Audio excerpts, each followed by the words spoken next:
magic of television. I love having lots of networks. Pretty soon ESPN News is going to come down and join us for the fun in Florida, because to reset, this is the focal point of world sports car racing today. Jeremy Dale, the 12 hours, first run back in 1952. Ferrari, one of the dominant brands here over the years, with 10 victories as a mark, going for 11 here, and this car has proven to be very, very strong through the first couple of hours of competition. Yeah, these Ferraris, this Scandi team actually won this race 2 years ago, and of course the history, as you said, is so tremendous here, and Ferrari's had so many victories, and they're trying to catch Porsche in terms of overall victories, which of course Porsche will have a very difficult time doing because they're not entered in the WSC class here. They're entered in all of the GT categories, but not in the World Sports Car class. So the Ferrari teams here are really looking strong, especially this Scandia team. I think their driver lineup is very good. The car is well prepared. They've lost their sister car, their team car, but this car I think we'll see very strong throughout the race. It's worth elaborating on. I think the number 43 picked up some debris in the radiator and apparently overheated the motor. So Andy Evans, who owns not only the team but also the track and the series, the car in which he is officially entered as lead driver, has retired, or at least is back in the paddock area and not expected to return. We're watching the Ferrari 333 SP, which first came here in 1995, and it marked Ferrari's return after 23 years of absence, and they won the race with Evans, Velez, and Van der Poel.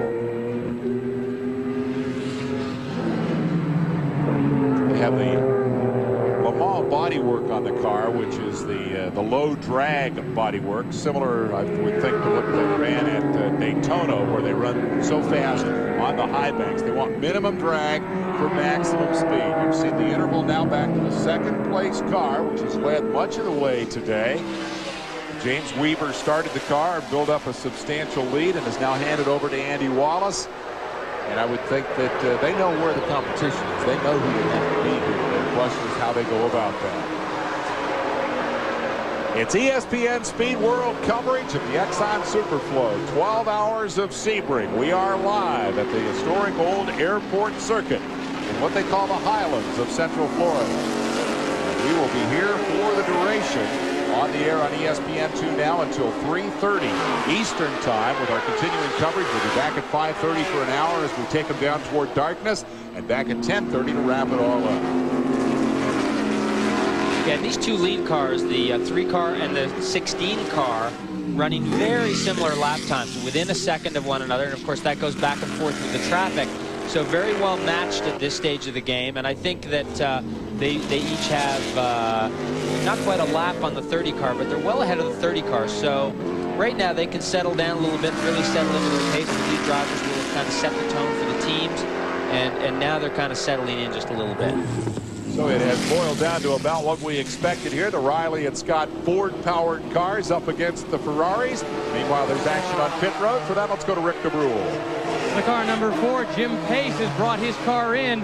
Very routine pit stop. They're changing the tires. And I have to tell you, at this point in the race, you start doing things very methodically. There's not the urgency that you have in that first pit stop. Now they tend to take a little more time. They realize where they are in the race. Yes, they want to move up in position, but they also don't want to rush or make too many mistakes. And the main thing to remember is, yes, we've been racing for about 2 hours, but we have 10 more hours to go. There's an awful long way in this road for these guys to go. So Jim Pace fires it back up. He's fueled up, and he's back out on the track. Jeremy Dale, in terms of the efforts of the crew here, the support staff who keep these cars running, does a couple of hours give them an opportunity to kind of assess where their weak points might be, what they need to focus on in terms of preserving the car for that long haul? Well, this race is it's so unpredictable in terms of what it dishes out. But the one thing it always does dish out is a lot of punishment to these race cars. And the Riley and Scott team that won last year, talking to those guys, talking to Barry Waddell, he said that the guys took the car apart at the end of the race, and they said that was it. The car was done. I mean, it was really finished after a 12-hour race. So, you know, all of these cars will have weak points. No one will have a trouble-free run. The question is, how do you deal with the problems when they crop up, and how big are those problems when they crop up? And sometimes you catch breaks. Sometimes you can fix them under yellow, sometimes you can't. So it really depends on the problems. But the crew are obviously an integral part of the whole package. The fastest cars here are the WSC cars, the World Sports Cars, the open top shop, running the top 8 spots on the field, led by Stefan Johansson. The production-based automobiles are the cars like these. This is the Oldsmobile number 11 that is currently 9th in the overall order, but is the class leader in GTS 1. George Robinson, Herb Herring, Jack Baldwin, all veterans of production-built race cars, doing a terrific job here today. They have led most of the way. Now we have had a pit stop here for the GTS 3 leader. This is the number 50 Porsche that we've seen periodically with Dennis Ossie and Joe Vardy at the controls. The 911 is in for what looks, I think, for the most part, to be routine service. You see anything untoward going on there? No, that looks mostly routine there. And this car involved in a very close battle with the 76 car. I think Rick DeBruy's in pit lane. Things have been very smooth for this team all along. They swapped out drivers the pit stop before last. This time they are not changing drivers. Now they had a little bit of a problem trying to get the tires on. The crew is working on it. But in terms of the way the car has been on the track, according to the team, at this point they say it's flawless. Although as anybody who's been in racing knows, you hate to say that word anytime during the early part of the race. But once again, this is the car in the lead. They're having a little bit of a problem on the left front, getting this left front changed. As soon as they do that, they'll get him back out. But this extended stop is going to hurt him. Currently being shown among 3 cars on the lead lap in the GTS 3 division. Car being refueled, part of the supply of 21,110 gallons of fuel that Exxon brings here for the big show. Now here is car 55. This will be the lead GTS 2 car. That is the Saleen Mustang, currently shown in 12th position overall. With Price Cabral Rizzo with Phil Andrews handling the driving duties. Yeah, we have 2 other GTS 2 cars shown on the same lap with this car, so that's a good battle. You can see, I mentioned that earlier, something dragging underneath that car. It's picked up some kind of debris. You can see it on these very long shots. You can see some type of debris under it. Doesn't appear to be causing it a problem. It's been there a long time. The sharp-eyed Dale picked that up, what, an hour ago, I guess. And it apparently is not causing any difficulty. Remember earlier we saw the door open on the number 50 car? Let's look at this. Yeah. Well, I'm not sure the door caused the incident there, but he went off the road a little bit there and the door popped open. Maybe he's been having to hold that door closed. Second time we've seen it, I assume that there must be something wrong with the latch. Yeah, and I wanted to mention when this car was in pit lane, you know, they were really taking their time. And at this point, we're 2 hours into a 12-hour race. You don't want to rush yourself there in that situation. You don't want to make a mistake, cross-thread that bolt that holds the wheel on, make any kind of mistake that's going to cost you a problem later on. And of course you want to get the doors so that they shut, because that will affect driver concentration, particularly under braking. So it's back to the wars here for car number 50. The door is fixed. We'll take a break and come back with more. We're live at the Superflo 12 Hour.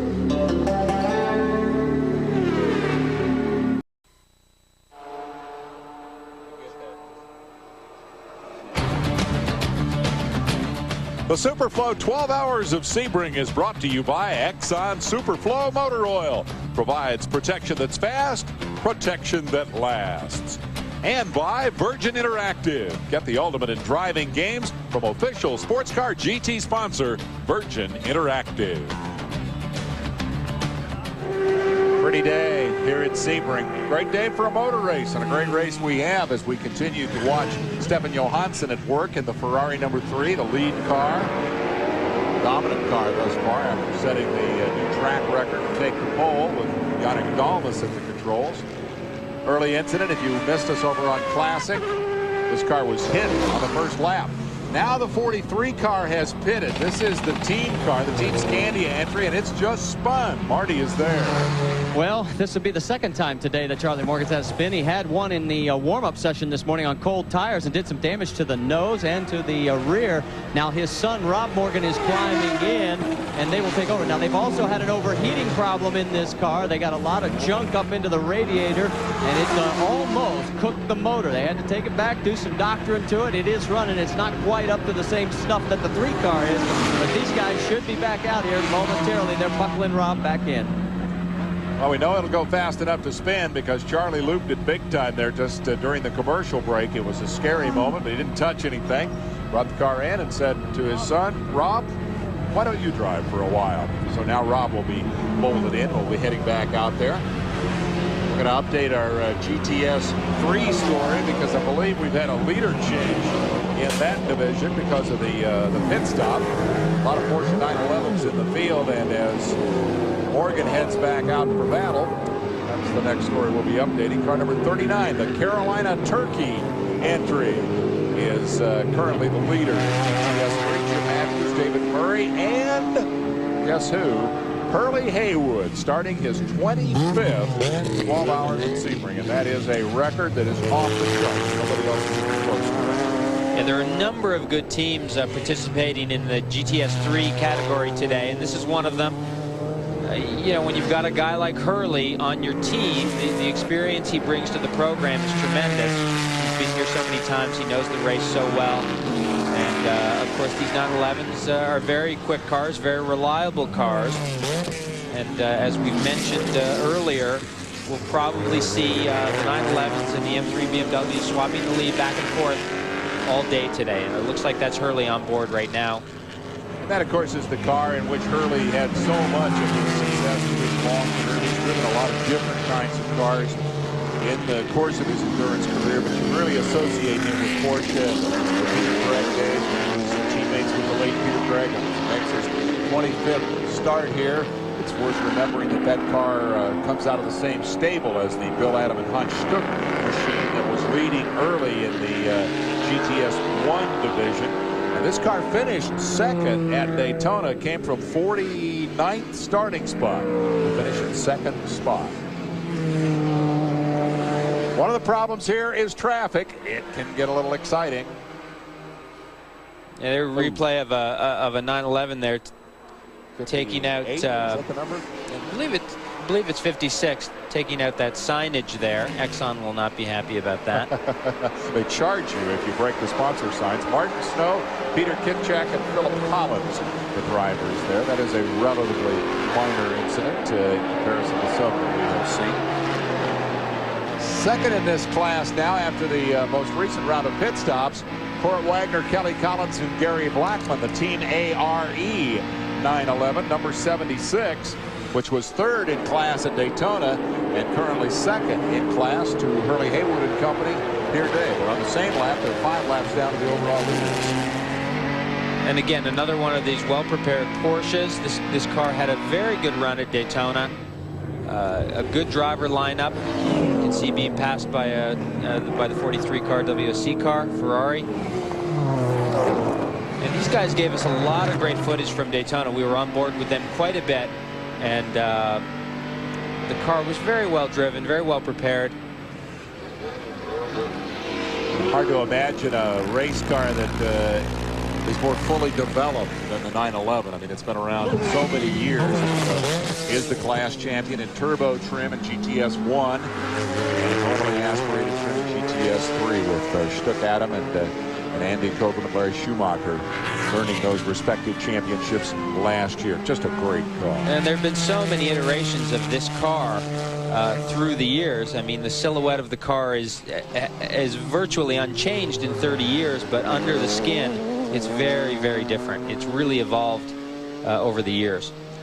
Hurley hustling around now in 14th position overall and tops in class. And for more on the Hurley Haywood story, let's go to Rick DeBrule. Hurley Haywood knows Porsches, but Jack Atkinson knows Hurley Haywood. You have been his crew chief since he started racing, and you say he's going true to form. It's perfect endurance racing today. Well, the car's drowned out, but I'd just like to say Hurley's in the go fast slowly mode, where we don't use up the car. We're being real careful with the gearbox. It's a long race, still 10 hours to go. He knows exactly how it's done. Let's go up to Marty in the leader. Well, thanks, Rick, because Stefan Johansson is bringing in the number 3 Scandia Ferrari.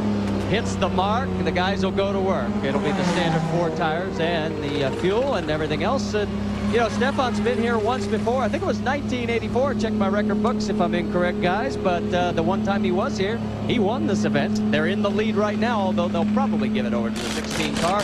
Waiting for him to come whizzing by. He's everything okay. He's giving the high sign to everybody, saying everything's fine. Rick, what's going on at your end? Well, we just had Wayne Taylor bring the car in. They're went ahead and made a driver change. And the car is going back out. And I got to tell you, this was a very fast change for them. They made the change. Wayne Taylor. And I got to tell you, think about Wayne right now. He's been running all day. If anybody's ever had a wisdom tooth removed, you know what a dry socket is, where the tooth goes bad on you after it's come out. He's had the pain of a dry socket all for the last 2 weeks.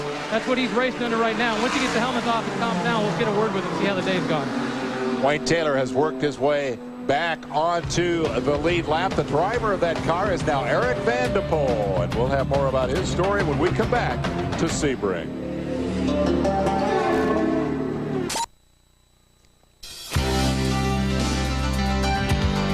The 12 hours of Sebring 1966 will be remembered for the tribulations of Dan Gurney. The race began as it would end. His GT40 would not start, and he entered the competition a half lap down, but on the charge. And what a charge it was. The number 2 car through the field, passing the pack all the way to the lead. But then, at nightfall, the last turn, the last lap, the car broke. Gurney pushed it across the line, second, and was subsequently disqualified. The victory went to Ken Miles and Lloyd Ruby in another GT40, originally built for the Can-Am Series, as they backed up their win in the 24 Hours of Daytona. The history of Sebring. We've come back live to cover the action, and there is the lead automobile. James Weaver put it out front, and now Andy Wallace is keeping it there as we cycle through a round of pit stops. Those stops have put Wayne Taylor back a lap down. He's just climbed out of the car, dry socket and all. Rick DeBrule is there. Wayne Taylor looked pretty beat when you got out of that car. Yeah, it was a little frustrating, you know, because with that caution that came out, we called a bad pit stop, and we were almost going to go a lap down. So I had to really try hard in the last session to stay on the lead lap, which I think we did. But we were really battling in the beginning. The car wasn't handling and it wasn't going very fast. So how's it doing now?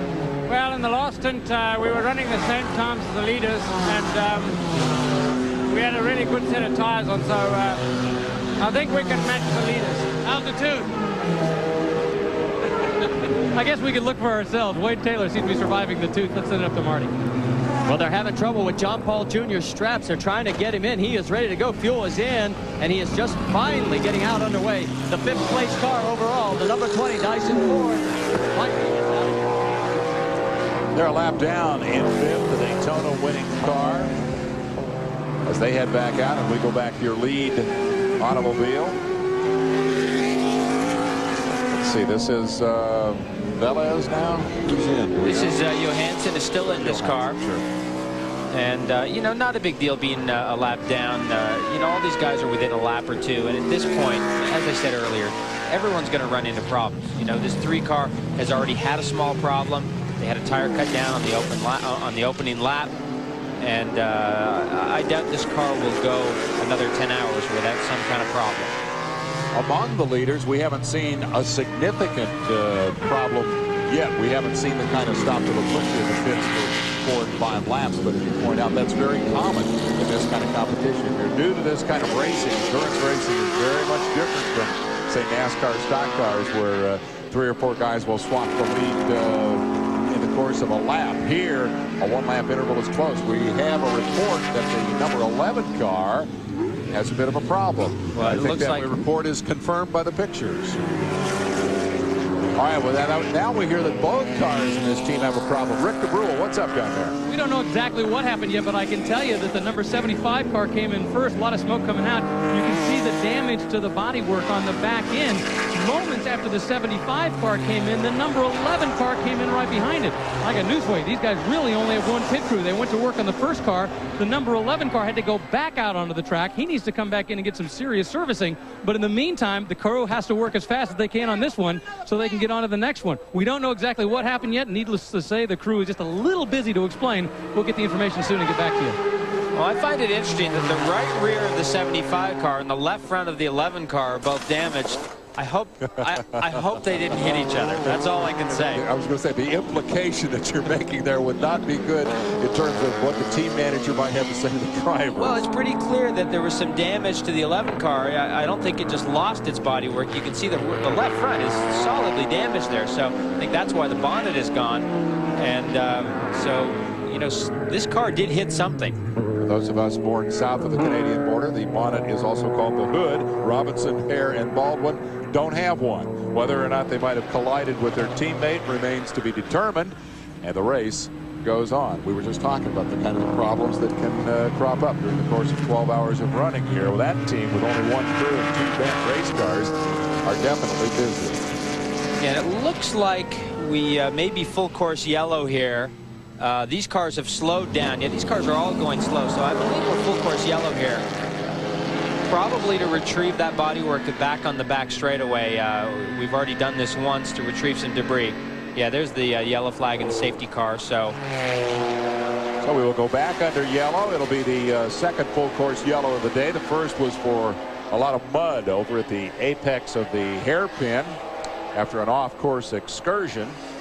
I think it was the last time I was here that we set a record for yellow flag activity. They actually had to stop the race because of heavy rain. We had 5.5 hours of yellow and red because of the weather. We're blessed with picture-perfect Chamber of Commerce weather here today, and we hope that it holds throughout the run to the checkered flag at about 10:40 Eastern time this evening. But this will be a respite for those teams that needed an opportunity to get to pit road and perhaps be a little more leisurely in their service. We have 3 cars now reported on the lead lap. The lead Ferrari, the second place Riley and Scott car, and the third place Ferrari. We'll seize this opportunity to slip in a commercial break and come back with the pit road activity. Stay with us.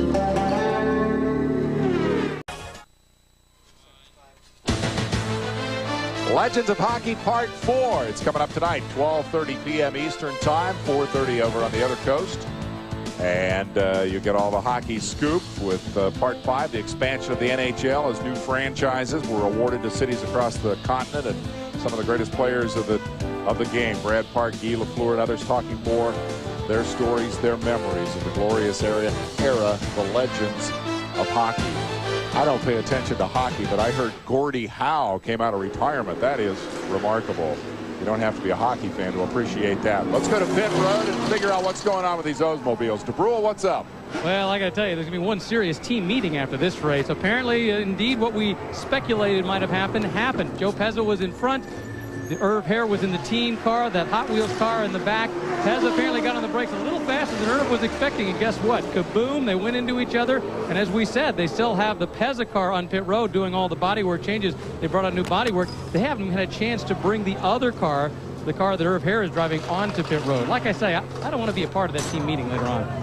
One of my favorite quotes from Daytona, Enrico Bertaggia, the famous Italian race driver, said of the strategy, quote, "It will be very important to don't crash the car into the other cars," unquote. Enrico would probably amend that to say it is especially important to don't crash the car into your teammate's car. That is exactly what's happened. That's unbelievable. All right, we jump back on board with the BMW now. This is the number 76 team ARE 911, the only factory, or check that, that's the 10 car, the first Union BMW, the Oberlin entry. As here's more on that.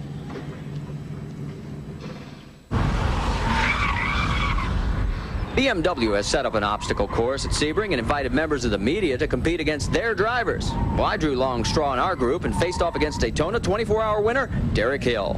They want me to drive against your time, and you realize that this is like corporate golf. If you don't let me win, it doesn't make air. What? Wait, they didn't tell me about that. Well, now the only person that's really afraid to go for this ride is Mike. He's the guy on the other side of the camera, and he's like scrunched in all here. And here we go.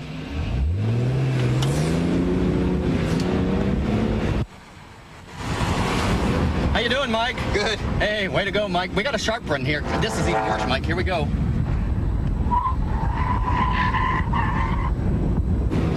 Yahoo! You holding on, Mike? Uh-huh. Good, because I'm not.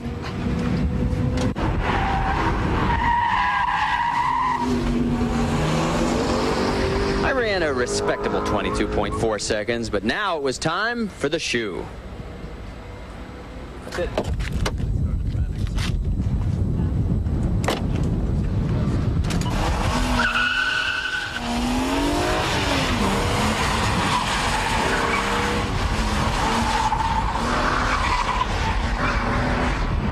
That's a 21.886, and that's the fastest of anyone in the 2 days that we've run. He even beat Boris's time. Excuse me, but I have to talk to this gentleman. Now, you just humiliated all of us. Are you happy? Well, I'm a racer. Of course I'm happy. Yeah. All right. He is also the son of a world champion, and I think he put Marty in his place. Something about the Peter principle, rising to your level, and I don't know what it's all about. Yeah. Marty, have you seen that tape?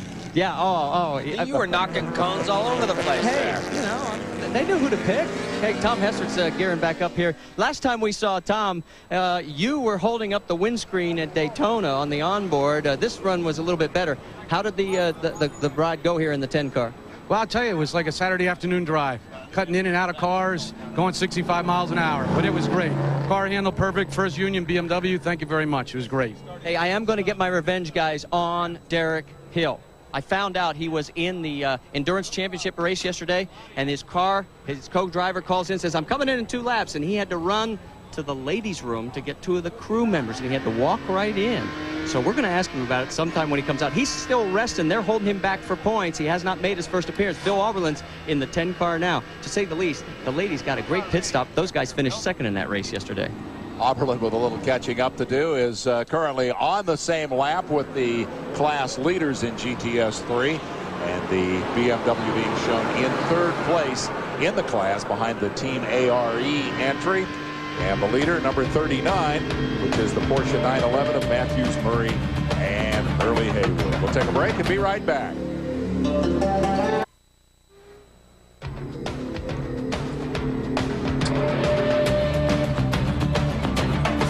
It's a carnival. It's a party. It's hard work for these guys, and it's a heck of a motor race. It's the Superflo 12 Hours of Sebring, and it is currently under yellow as they clean up after an on-track incident. We've been documenting the progress or lack thereof of late in the GTS1 division with the Oldsmobile team after the 2 cars collided on track. 2 teammates clobbering one another. That's the bad news. The good news is that the number 11 car has apparently maintained its lead, and Rick DeBruhl is with the guy who has recently driven it. Herb Hare just got out of the car. Let's talk about what happened with the with your team car. Well, Joe missed a shift, I guess, going out on the back there, and you know, it's one of those places where you're wide open throttle in the middle of a corner, and there's not a lot you can do. You can't jump on the brakes, and he swerved right, and I swerved right to miss him, and we came to a meeting there. But I think our car's, you know, I think it'll be okay. We still got the right side headlights. We've run these long races without a hood before, so you know, fortunately everything seems to be normal. The car's steering okay and that, and I guess I was lucky, but you know, I really wish it wouldn't have happened, especially this early in the race, but you know, it's just one of those things, couldn't be avoided. Truer words were never spoke by a driver. They have affected minimal repairs there. He alluded to the lights, and those will be very critical here later on when the sun goes down and it gets dark. We have an extended pit stop continuing here for the number 55 Ford Saleen Mustang. The team of Cobb, Rizzo, and Andrews have slipped way off the board. Yeah, this is the car that was leading GTS2 for quite some time. It's been at the front the entire race, and again, a new team, new car, only their 2nd race. This is not unexpected. We know that the car is quick, but getting through the event is going to be a challenge for this team. There's no question. You can see there that they have slipped now to 4th in class. They are 7 laps down to the leader overall and 3 laps behind the class leader. And that interval growing as the car sits there on the jack stand. Yeah, fortunately for them, we're under yellow. As you can see, the cars are all going slow and they're bunched up. So if they're going to have a problem, this is the time to do it. There's the team car there going through our shot. This is the time to have your problems and be on pit lane. You alluded to the fact that it's a new team. I would add to that that it's a team with a great deal of promise. The Saline operation is going to be a good one in professional sports car racing. We'll be back this evening after the break.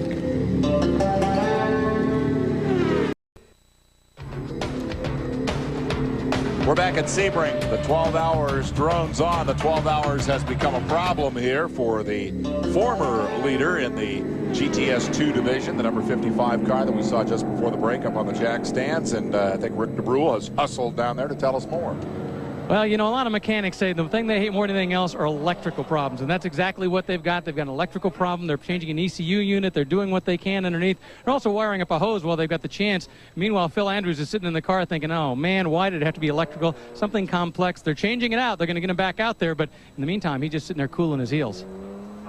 Again, it'll be a catch-up game, and that's pretty common. You have to adapt to the endurance mentality.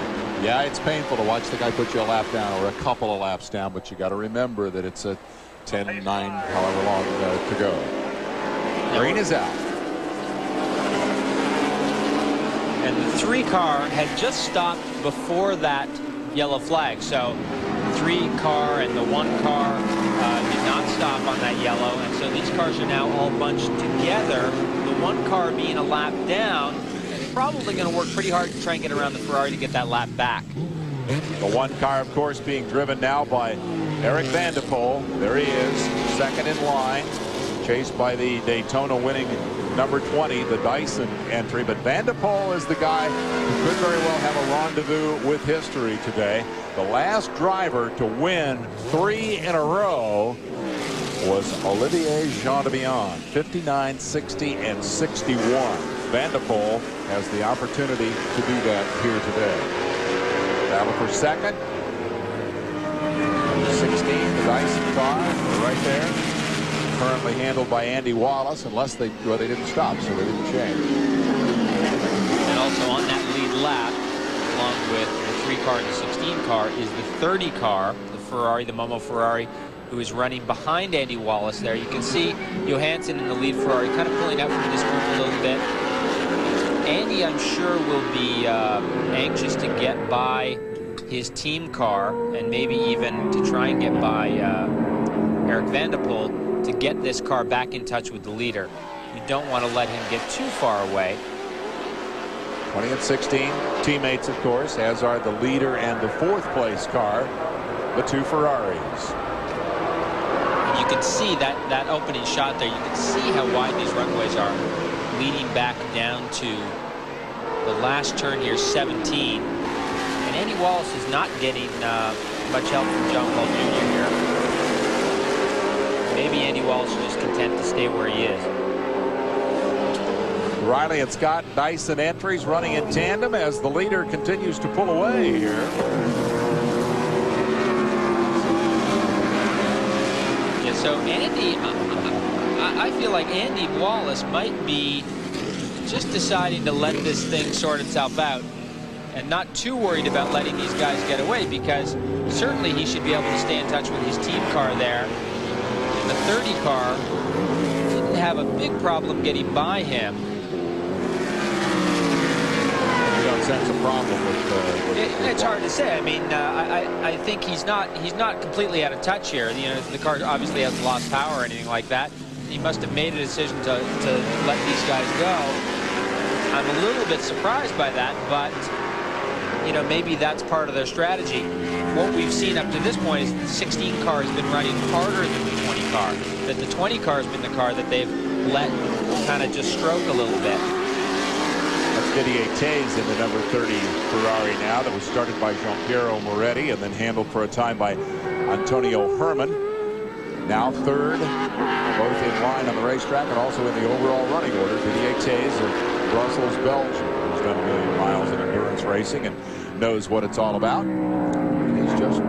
driving away from the number 16. So the WSC cars set the pace up front. They occupy the top 7 positions now in the overall running order. Herb Hare's somewhat beaten and battered Oldsmobile still leading in the division is 8th overall. Look at Didier. Yeah, the guy that wants to get to the front is Didier as he goes by the 20 car there. Tay's picking up a couple of spots here, one from a lapper and one in actual track position. As his teammate continues to set the pace, it's a Ferrari day thus far at the Superflo 12 Hours of Sebring, one of the all-time great sports car races. We'll be back with more in a moment.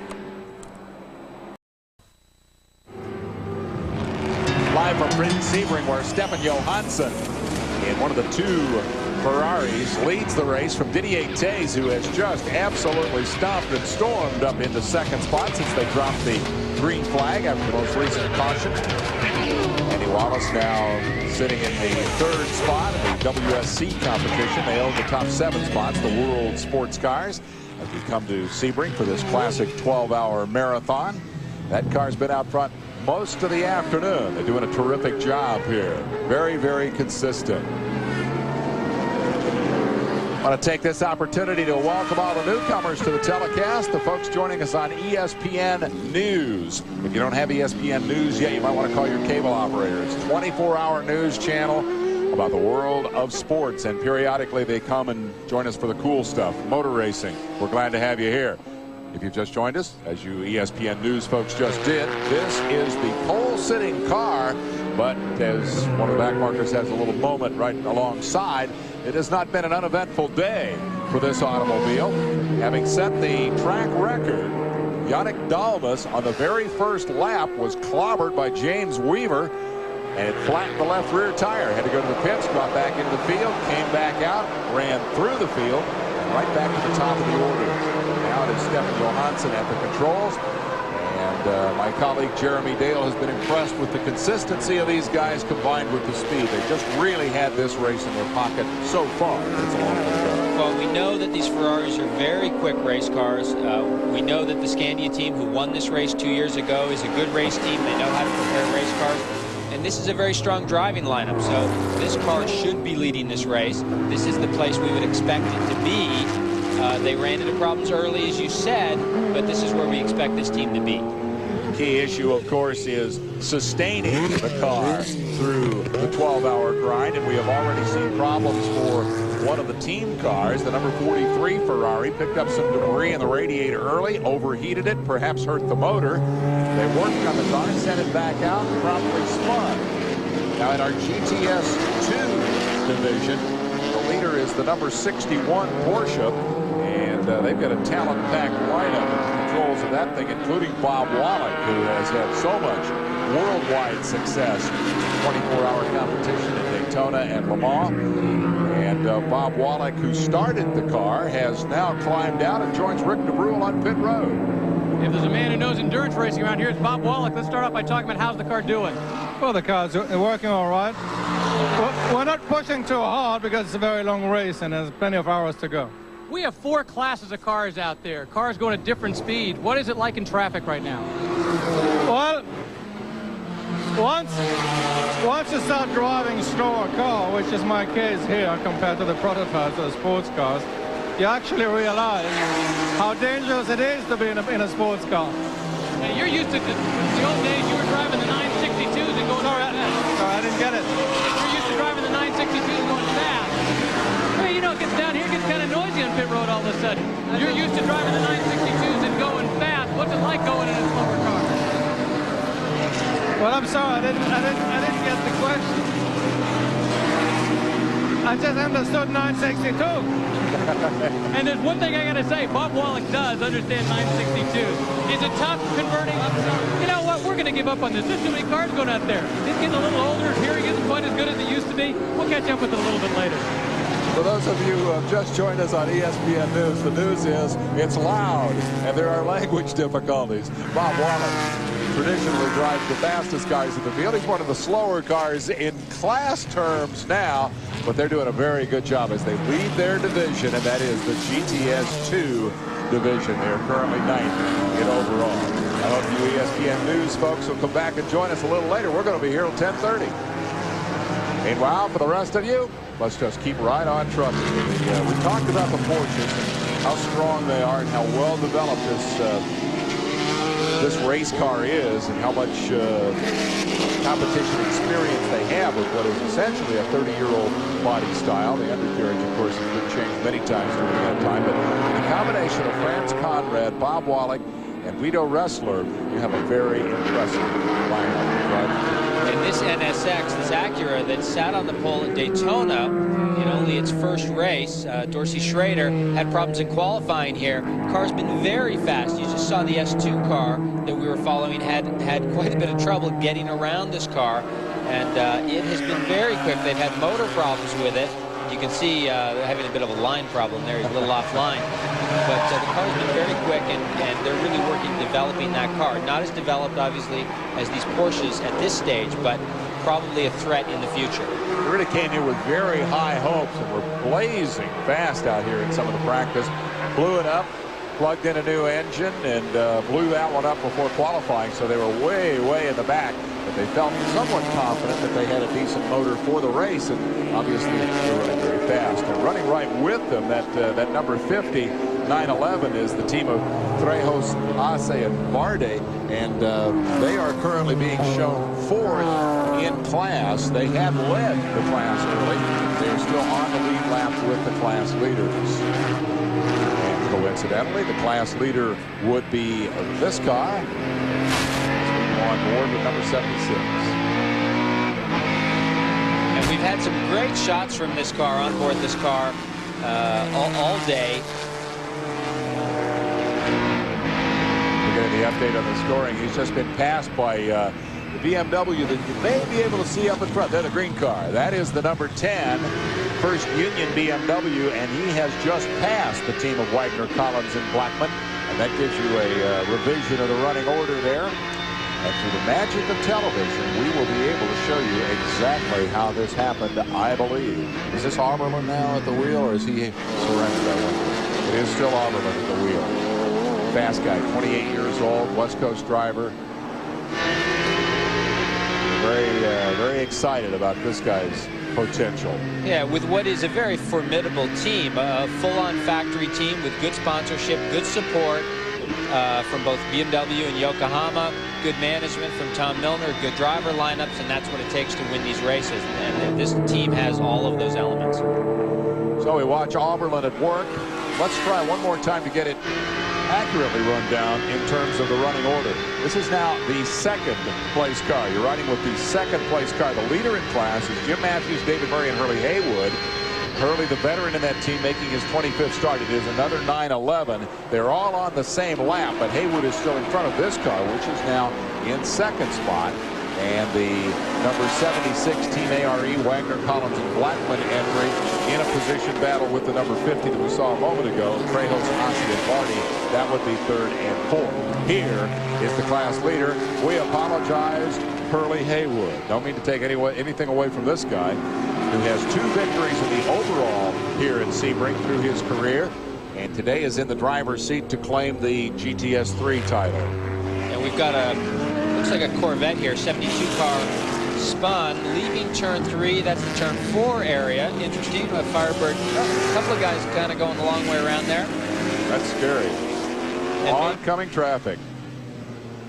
This is the Tim Banks, Ken Painter, and Henri Louise Mawar car. And we'll get the tail end of what happened here. And that is coming out of 3, and you could see that he just got to the throttle there a little too quick. And there's a real transition in there from left to right and back to left to go into the carousel there. And it's a little bit tricky, especially... Oh, he's been hit. Someone has hit that car pretty hard. Well, you saw the danger with the near miss a moment ago. Here's the good news. The driver climbing out, and he says, I've had enough of this. I'm going on the other side of the tire wall. Wow. Yeah, that is interesting. That car was sitting there for... Oh, there's the car.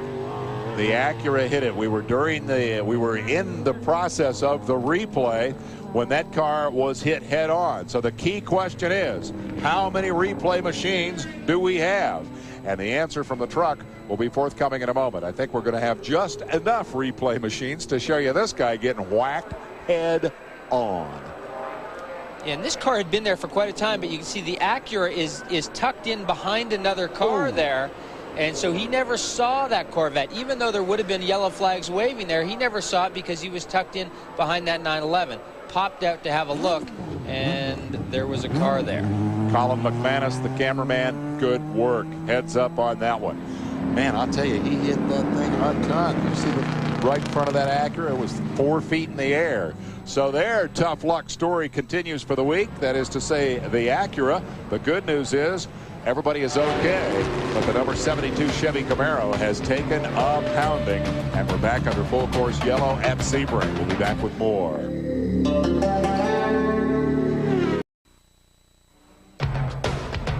Remember, the Deuce will have qualifying for the Trans-South Financial 400, the big show at Darlington for the Winston Cup stock cars.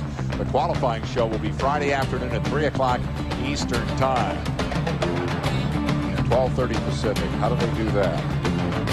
I don't know. Doesn't matter. Anyway, watch it. It's stock cars next week as we go to Darlington. 3 o'clock Friday afternoon will be qualifying. Here's the reason we are under yellow, and you saw it unfold here as we continue our live coverage.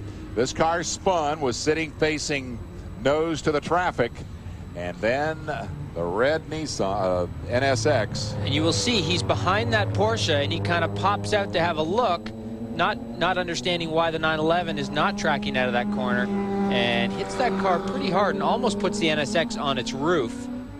And that's only at about 50 miles an hour there. If that had been a quicker corner, that could have been really, really nasty. A scary moment indeed for both drivers. The good news is everybody is being reported okay. It was John Green at the wheel of the NSX who came around the corner, and well, this was the outcome, the aftermath, if you will. Let's go to Rick DeBrule and find out more about what's happening with the 55 car. Well, this is what's happening with the 55 car. This is where it's supposed to be. You know you're having a bad pit stop when your car isn't there. Apparently they have a broken header. They just pulled the car into the back. They're going to try and work on it. Their attitude is if they can fix it, they'll send it back out. But I got to tell you, they weren't very optimistic. So I think the 55 is pretty much out of the picture for the rest of the day. Let's go up to Marty and find out what the WSC cars are doing.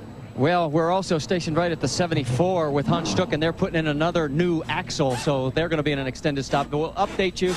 The number 3 car, Fermin Velez, is now in. That's the lead car overall, the Ferrari. Jean-Pierre Moretti's team has not pitted as of yet. The 16 car came in, got fresh tires and fuel. Andy Wallace stayed on board. We'll keep you posted on what happens with the 30 car. Stuck, not happy. He spent way more of his day in this mode than he would like, sitting there while they work on the automobile. They had led early, and then the thing broke within 4 or 5 laps. And I think it's interesting that a car that has as much horsepower and torque as this Porsche does has broken an axle. Not uncommon here at Sebring to have that happen. The problems continue. The Conmec entry is smoking and stopped. Might as well do it under yellow when everybody's slowed down anyway. We'll take a break, come back with more, see if we can document what happened to this guy as the attrition continues at the 12 hours.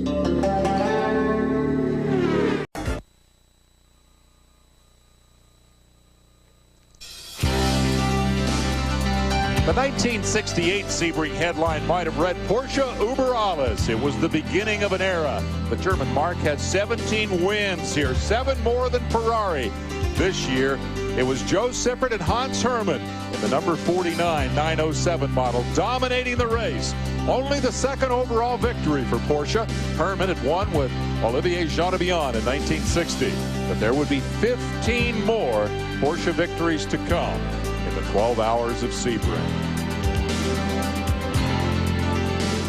So much history. Today, Ferrari has the opportunity to move a step closer to Porsche in terms of the overall wins. They own the top 2 spots in the race. The first 7 automobiles are the world sports cars. No major shuffles in there. Van der Poel having the opportunity here to become only the 2nd man in history to win 3 in a row at Sebring. Your leading GTS 1 car, Jack Baldwin, in a bent-up Oldsmobile after he collided. He did, but one of the co-drivers collided with his teammate. Bob Wallach is tops in GTS 2. And the GTS 3 leader is the 911 further back in the field. We talk about history at Sebring. One of the themes that spans Sebring's history is the question of where the American form of sports car racing fits into the worldwide view, and the answer may be changing. U.S. and international sports car racing are coming closer together. For example, the exotic FIA spec McLaren supercar and Porsche 911 GT1 are headed for the U.S. to race the last 2 professional sports car events of the year. Actually, it's as good as Formula One, in my opinion. The manufacturer behind it, not only in North America and Asia and Europe, and the great racers from Europe will be racing against the ace drivers from America. So I hope everybody turns out to see the last 2 events with the FIA and our own North American GT and World Sports Car Championship. I think it's a big step for sports car racing in our country, and I think it's a big step really for sports car racing in general. The fact that the FIA has finally seen fit to make a worldwide FIA GT championship is a major step that needs to be really exploited more, and that's our job over here, is to bring those people and let them race. And this year it'll be separate races, and we're happy to do that, and we're just happy to be, the championship should be decided here in Laguna Seca will be the last 2 races of the year. A lot of enthusiasm about those cars coming to America. Here's a car that might fit into the future formula. This is that Ford-powered Panos that sat on the pole in GTS 1. He's coming by the accident scene. That is the reason that we are currently under the yellow flag. Now we have the GTS 3 leader on pit road. Let's go to Marty. Familiar position for the man climbing out of the car. The helmet of Hurley Haywood. He is assisting Jim Matthews into the seat. And this car looks none the worse for wear so far. A few little spots. Oh, there is a little nick on the right front corner, but nothing serious that's going to affect aerodynamics. These guys are ready to go. I love Haywood. He's done this so many times. He just shuts the door and casually walks to the wall. Hurley Haywood in his 25th start here at this racetrack. Back to the story of the Panos. The cars certainly had difficulties here today, not unexpected.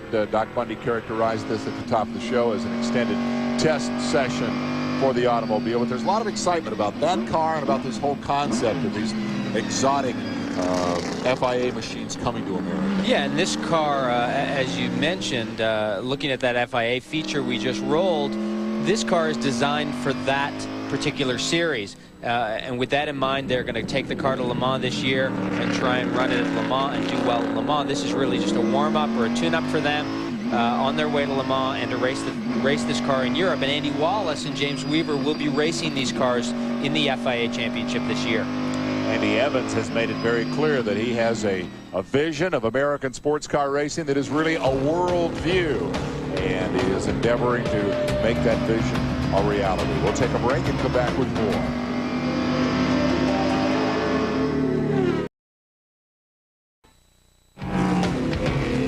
That's the end of a bad day for Henri Menoir, who spun the number 72 and left it parked facing the wrong way up the racetrack.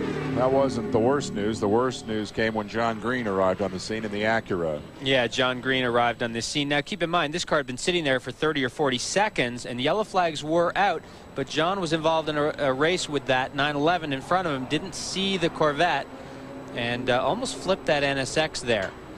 Both drivers okay. You saw him get on the brakes really hard about 10 feet before the impact, so that didn't scrub off much speed. And there you see the damage. The accident scene has been pretty well cleaned up, and that means that the yellow is, well, we hope, just about over.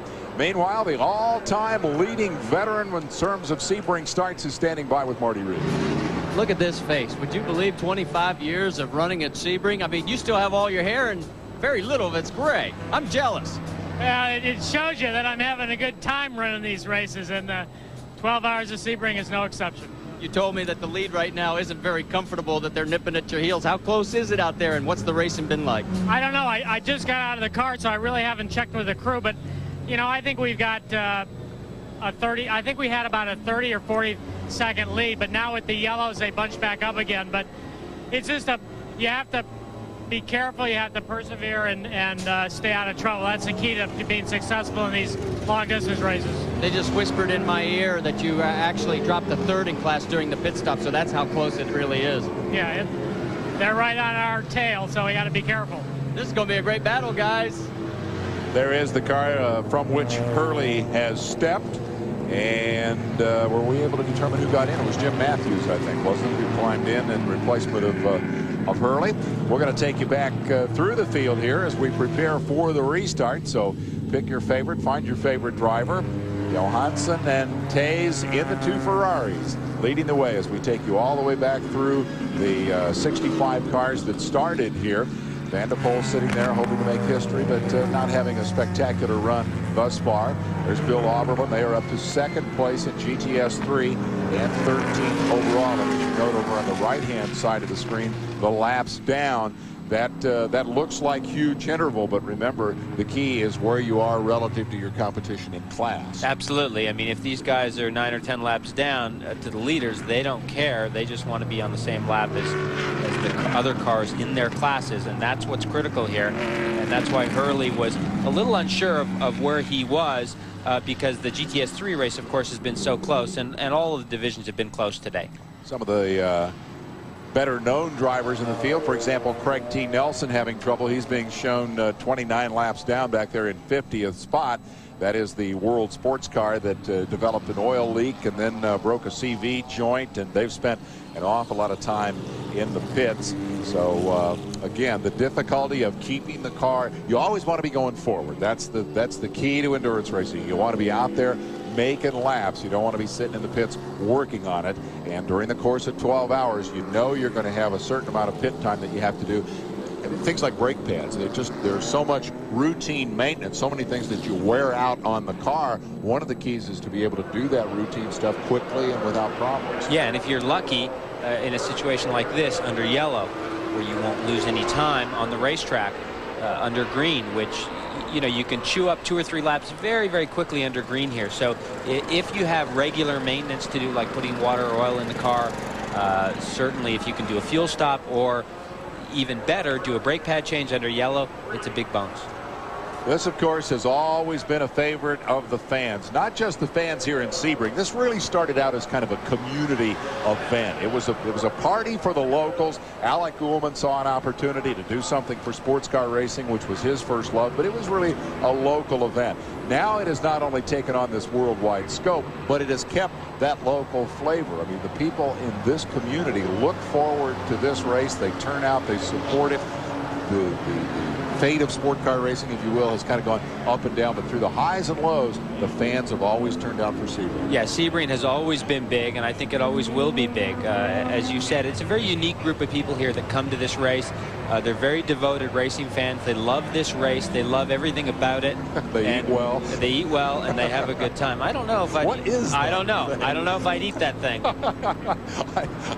I would not have wanted to have tried to kill that thing, whatever it was. We're going to take a break and come back with more. Get this baby back under green here momentarily. Stay with us.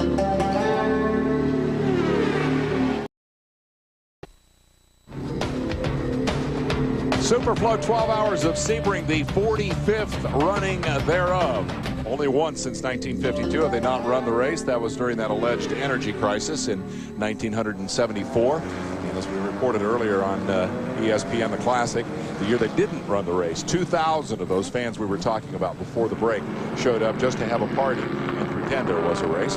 Also, before the break, we were talking about all the new things that are happening in sports car racing. And if you've just joined us for our Deuce coverage here, it's a whole new ball game. This organization is no longer called IMSA. It is now called Professional Sports Car Racing. And the guys who came up with the new name say the new name says it all. I think the name says what we are, sports car racing, professional sports car racing. We're all professionals out here.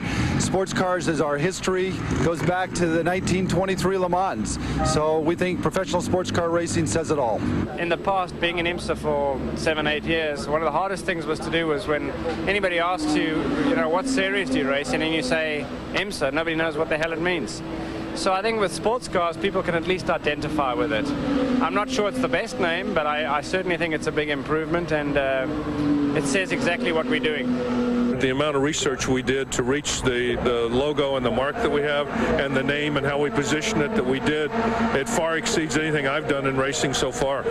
Yeah, I have mixed emotions. I, started my career and it was called IMSA. I've been doing it for over 25 years. But in reality, when you look at long range, I think this new group wants a name change. They want their own identity, and from that standpoint, I think it's probably a good idea. It's like what Bill France said, and even Pete Rozelle, who built the NFL. We think that if we invest in sports car, we can raise it to a property that's equal to the other professional sports properties around the United States and in the world, for that matter. I think it's going to be good. I think Andy's got a lot of enthusiasm. He's got a lot of ideas for the series, and I think that's getting a lot of people re-interested in it. And if that's what it's going to take, if it's going to take that to motivate them, fine. As long as we've got, I think, one of the best road racing series in America, and I'm speaking from a guy that's pretty new here. So in talking with some of the guys who've been around here a long time, they seem to feel that that's what this is, and they'd like to see it cultivated, and I think Andy wants to do that. Andy Evans is going to race with the Kramer BMW or Porsche team in a 911 GT1 at Le Mans. The guy is a serious racer in addition to owning the sanctioning body. We are a lap to green, and the defending Daytona, the past Daytona 24-hour winner is on pit road. That's pretty smart work, dude. Yeah, well, they must have felt that, unless they had some type of unusual problem, they must have felt that it was a good time towards the end of this yellow, which has been a fairly long yellow, to get in. There's Rick jogging in the background there. That gives you an indication of how hard those guys work. They must have felt that it was a good opportunity to get in and get some fuel and do some maintenance after that long yellow. So now they're back out. They won't have lost any laps. They will have lost a bit of track position, but probably a good move. They will go back to the green flag, fully replenished, in 5th spot and a lap down, and in very good position to take that lap back when the leading Ferrari pits. Rick ran down there for a reason. He's in good physical shape, but he wasn't down there just jogging for the fun of it. Rick, what's up? Well, actually, I was just running to show you guys I could do it. I want to make sure people know I'm actually working down here. No, indeed, ran down to check on the status of the car. Word has it they did indeed just put in fuel, exactly like you guys were saying. Splash it up a little bit before it goes out. Team says the car is running just right. And once again, we've seen what this number 20 car can do in a long-distance race. So they're hoping to be out there for the rest of the race. Let's go to Marty. Well, thanks, Rick. Everybody's talking up at the booth how we are running up and down pit lane. It's hard for that catcher. See that device up there that we're showing you? Well, that's the signal catcher for our RF unit. And then our RF is down here. And so that guy can see, look what they put on top of us. Who had to pick on pink? Do you realize the heat I am taking down here, guys? I can appreciate that, Marty. But we're all with you, buddy. Yeah. So hang in there. Yeah, I'll send them up to talk to you. 2 Ferraris and a Riley and Scott Ford-powered entry are on the lead lap here. The pole-sitting Ferrari has set the pace most of the day and will be in front when we go back to green. Directly behind will be the Dyson Racing entry number 16. Yeah, it's warming up out there as they get ready to go back to work. We're probably up into the 80s. Pace car will be pulling off, and they'll drop the green, and we'll get back at it. The Moretti Momo Ferrari is sitting in 3rd spot, last car on the lead lap. The number 1 car that we documented just a moment ago had come in for pit work and driver change will be the first car a lap down and in 4th spot. Wayne Taylor having surrendered the driving responsibilities to Eric Van de Poel. And then the number 20 car, which stopped just before the break, the Daytona winning car, also a lap down and in 5th. It's interesting at times these races look like Porsche parades. Now, you can see our overall leader is not at the front of this line. He is just coming out of 17 there.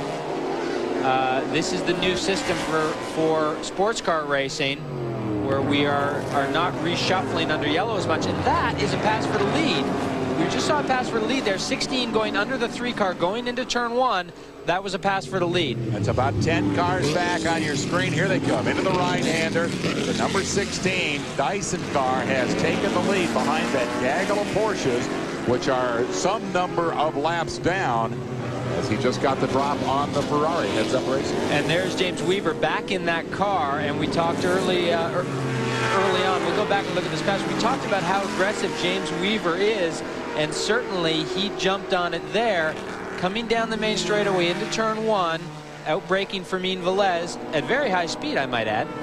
He looked terrific fast.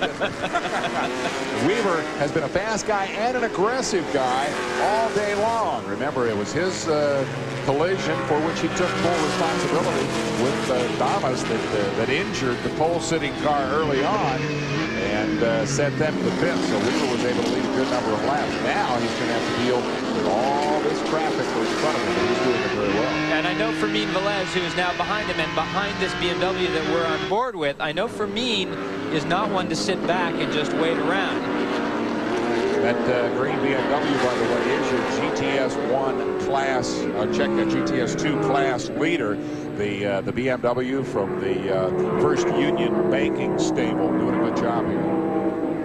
And here's Fermin Velez. Look at the closing right there. He got caught out. That is one of the cars that had a collision back there. Now here's Didier Taze racing with Fermin Velez down the back straight. This also for position, going into turn 17. And Fermin really got caught out there in traffic.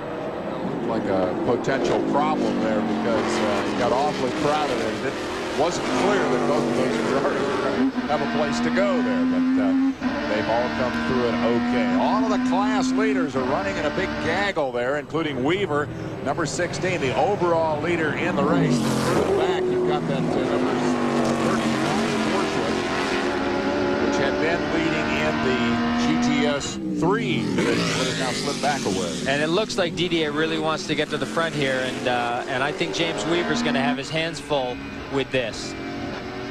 Taze looking him over. Weaver's a tough cat to pass, I'll tell you that. He's been fast all day. He's got 10 victories in this series.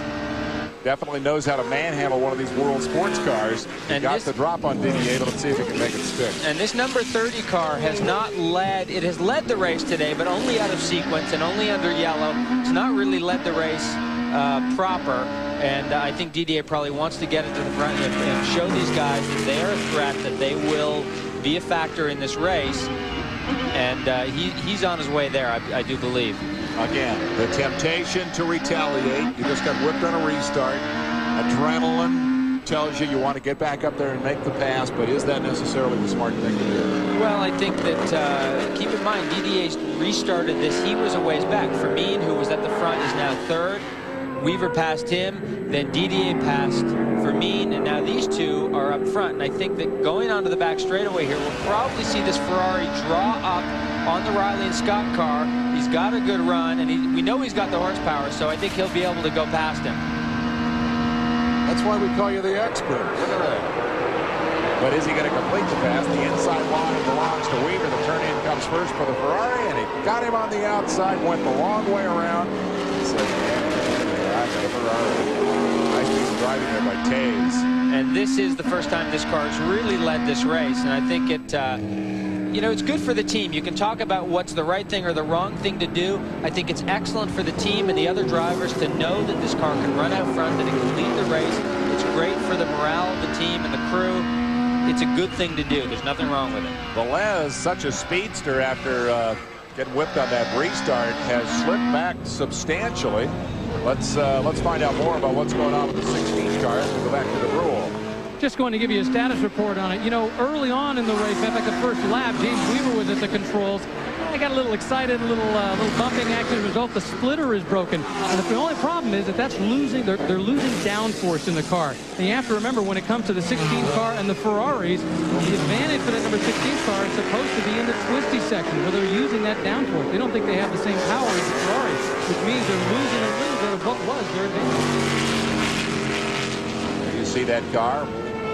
And that really makes perfect sense, because I would have expected the Ferrari to be quicker down that back straightaway, but I also would have expected that James Weaver would have had a better run out of turn 15 onto that straightaway. And that was a bit of a surprise. This is now going back to Fermin Velez in third place. He's not really letting these guys get away. I think Fermin wants to stay in touch with this battle as well.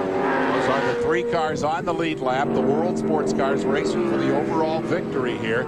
They are a lap up on the defending race champions, Wayne Taylor, Scott Sharp, and Eric Van de Poel in the Ford-powered Riley and Scott. They were not able to get that lap back during the pit stop sequence. Now the number 20 car, the past Daytona champion, winner 6 weeks ago in the 24-hour race. They actually lost a position to the team of Bebos, Pace, and Waddell, and the other factory, Riley and Scott Carvey, Olds-powered entry. Now here is a classic example of perseverance at Sebring. This is the number 11 car in which Irv Hare clobbered his teammate when his teammate missed a shift. It's a bit beaten and battered, but it is nonetheless the lead car in class and just 4 laps down overall. It's an Oldsmobile Aurora and performing very well here, sitting in the 8th spot. You can clearly see that the headlights have been damaged there on the left front. You heard Irv Hare earlier on. He indicated that they probably wouldn't try and put a hood back on this car. They would run it without a hood. That's fine, but they're definitely missing that left front headlight. And having driven here many, many times, I can tell you that in certain places you really want a good set of headlights. They're not going to have that. The question then will be whether they will take some time to repair that. They may have the opportunity to do that because there is the potential here for a huge lead in the GTS1 division. The number 11 car already has a lap on the Roar Racing Porsche 911. Jochen Rohr, Andy Pilgrim, and Robert Gearin. And is that not that car that we're looking at? There it is, the second place car right there. The very car of which we spoke, already a full lap down to the Oldsmobile, and beyond that, where the heck is the next car? 13 laps down is number 90. Les Delano, Andy Petrie, and Craig Carter in the Olds Cutlass. 13 laps down. So at the rate this GTS thing is unfolding, there could be plenty of time there for the Oldsmobile to fix it. There could be, but keep in mind this 01, the Roar car, is the car that won at Daytona, won the GTS1 class at Daytona. It's a good car, good drivers, well prepared. And, you know, I would figure that this car is going to be there at the end, so they're probably not going to end up with a lot of spare time. They had proven performance at Daytona, and now they're running very well here at Sebring, just a lap down to the class leaders as we take a break. Superflo 12 hours.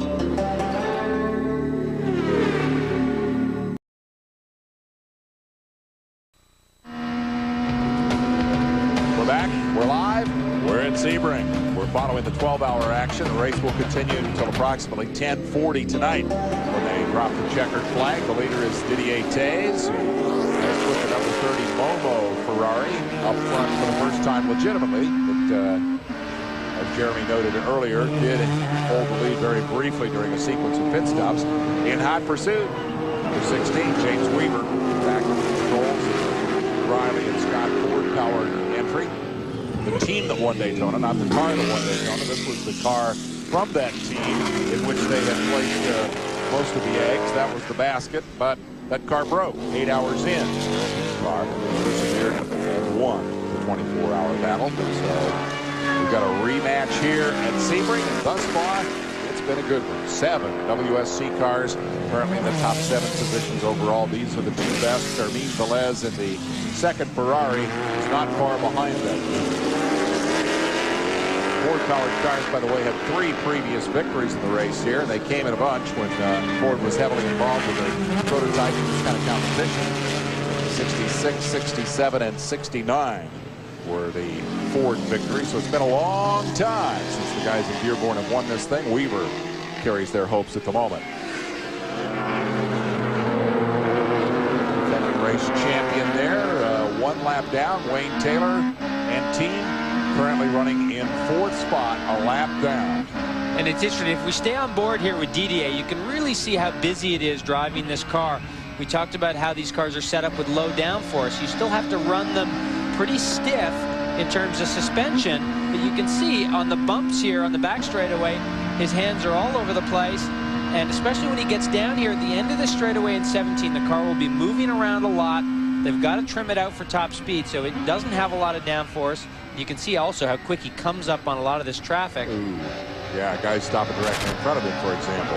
I'll tell you what, let's just stay with this. I love this stuff. I love the onboards. Blasting through the Porsches. Now back up the main straightaway. We're right up there on the right. We wave. You didn't see it because we're going, what, 100 and how many miles an hour? Watch his hands here through the apex of 1. A lot of motion, very bumpy in here. Looks like that car's actually understeering a little bit. That's probably a little bit more hands than you'd want to see there. That's what the stock car guys call push, right? Little push. Little push. And it's nice you can tie this in with the car on the outside. Now this is the smoother portion of the racetrack, so you can see the car isn't moving around quite as much as we go down under the bridge here towards the hairpin. Very, very hard braking level. You can see Weaver's not that far behind.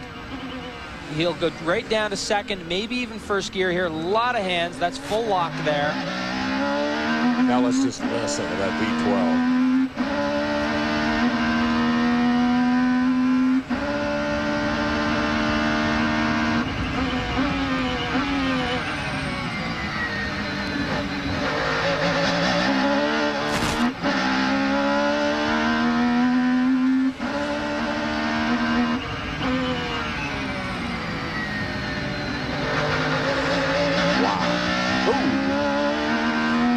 Very bumpy there in turn 13. Big closing rate here through this very fast section of racetrack. We talk a lot about the slower cars and the need for them to watch their mirrors. You got a sense when that yellow car went by, from the time that he would have even been visible in the mirrors until the time that Ferrari went by, what, 3-4 seconds? I mean, you can't expect the guy to watch the mirrors the whole time. A lot of times you got to assume that guy just doesn't know you're coming. Absolutely, absolutely. What a ride in the Ferrari, the fastest Ferrari in the field so far. Thank you very much, Didier Taze, for a high-speed tour of Sebring. I need a rest. Let's take a commercial break. We'll be right back.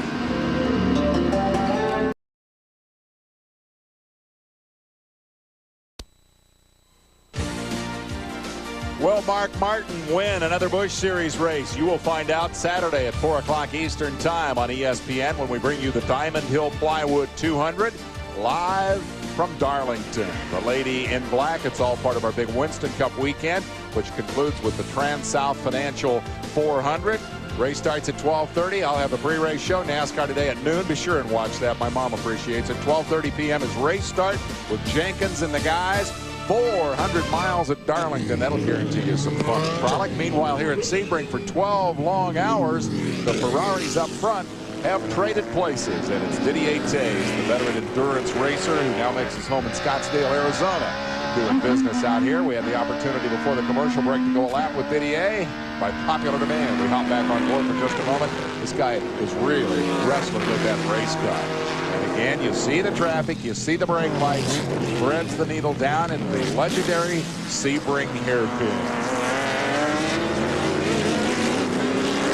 Take the opportunity to welcome the followers of ESPN News, joining us for an update on what's happening here at Sebring. What's happening? Well, what's happening with this guy right now is that he has stopped. That is your Daytona winning car. Good timing for the ESPN News guys. The news is the 5th place car in the order has had some sort of difficulty out here. Let's see if we can figure out what happened. Here's the replay. This is that classic traffic situation.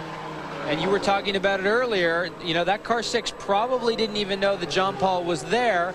John may have been a little bold trying to throw that car in there like that. It looks like no serious damage there, but that's really the last thing you want to see happen. So the two cars end up facing the wrong way on the racetrack. Most significant of the two is the 20 car, which won at Daytona and was 6th in the running order, 2 laps down. Pitted just before the yellow, 15 minutes ago. The 6 car is the team car to the GTS3 leading BMW.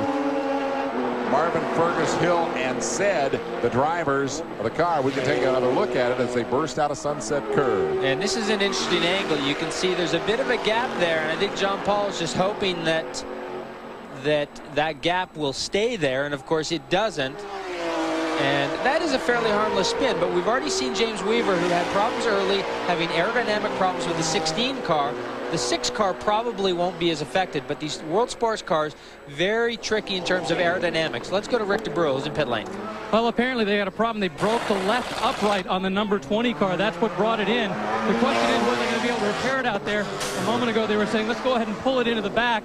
But in the meantime, they're going to do what they can out there. Right now, they're just kind of concerned about whether to bring it in the back, because they've also got to worry about car 16 that's going to be coming in to do its pit stop before too long. You don't only want to stay out here on pit long for so long. I'm surprised. Didn't look like enough contact there to break that upright, but apparently that is what happened. Fergus was the driver of the number 6 BMW, and there's the impact. Well, this is the car that soldiered on magnificently at Daytona when the engine began to unravel in the last couple of hours of the race.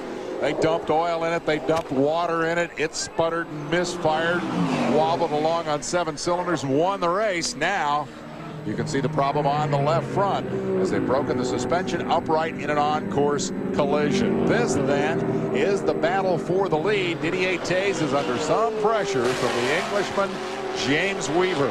Pretty good battle down the runway here at Sebring. Yeah, James Weaver just ran a 156.1 to Didier's 157.1, so running about a second quicker. The battle continuing here at Sebring, and the on-course contact is one of the things you most want to avoid. Happy to have you folks from ESPN News. Come on back anytime. We'll be here until 10:30 tonight. Back on board with the leader as Taze works his way through the traffic. An interval seems pretty stable to me. Weaver has run up on him when the traffic allows him to do so, and then when they get free of traffic and the Ferrari can really stretch its legs, it'll pull out half a second or so. Not much to choose between the two cars right now. The Ford that has not won here since '62 and the Ferrari which won here 2 years ago. This is the team of Wallach and Company, your GTS 2 leader. And this is a team that had not a great 24-hour race at Daytona and seems to have really pulled things together here for Sebring and doing a very good job with this car. They've got a 1-lap lead in GTS 2. Now a lap may sound like a lot. It is not a lot. But one small problem could evaporate that lead. Second place car in this division is this car, another Porsche 911, and showing a fair bit of smoke. He was off the road earlier, you'll recall, but did not damage the car in that incident and have come back to within a lap of the class leaders. Martin Snow, Peter Kitchak, and Philip Collins are the drivers from Utah, Minnesota, and Illinois, respectively. The 911 making pretty good time here as they run now 7 laps down to the leader and 1 lap down to the leader in class. Here are the leaders overall. And, I have a feeling that James Weaver, I think his car is running fairly well here. We talked about his potential handling problems. And James there just showing Didier a little bit of his headlights there coming into turn 17. Just want to let him know he's there. Didier actually running just a little wide there. He likes that line off the exit. I notice he uses all the road coming out of Sunset Bend, where we are, 4 hours away from the sunset, and it should be a pretty one today. Let's go to Rick DeBrule. Well, here we're with the number 6 BMW. This is the car that was involved in the little incident with the number 20 car. John Ferguson in the car right now. They're having a problem with the right rear. Apparently they got a little bit of a wobbly wheel. They don't know the extent of the damage just yet. They're trying to figure that out in the hopes of putting him back out there. But right now, I got to tell you, it doesn't look great for him.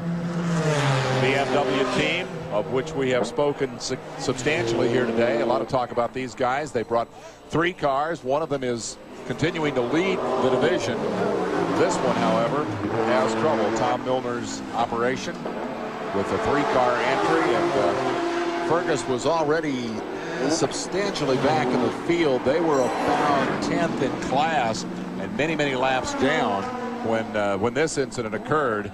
Fergus hit from behind by John Paul Jr. as he tried to thread that WSC car through a gap. And you can see those very big wheel arches on the M3, which would make that rear wheel quite vulnerable. The track on this car widened considerably from the road car, so that wheel is quite vulnerable out there. Not a lot of body work to protect it. Let's go back to the lead here. That's exactly where the car took the impact, right in the right rear when Paul came up the inside. Through the traffic, Weaver to within 2 car lengths after, I've lost track, how many hours of racing. And this is all that separates the top 2 cars. Taze under a lot of pressure. Was that a high mom? That was probably a thanks for pointing me by, because you don't get a lot of those. And when someone actually does point you by, it's just so nice to know that they have seen you and that they're aware of your presence. And, you don't have to hold your breath when you go by them. Channel hoppers may not know exactly what point you by means. Let's reestablish that we have fast cars and we have slow cars. When the fast cars come up on the slow car does what? Well, hopefully the slow car sees you. That's the first thing. And if they've seen you and they really have a good idea where they want you to go by, hopefully they'll point you by. They'll point you to the right or to the left, and that says, okay, go to my right or go to my left, and I'll hold my line there. James just gave that car a little wave. He probably got pointed by going into turn 3, so...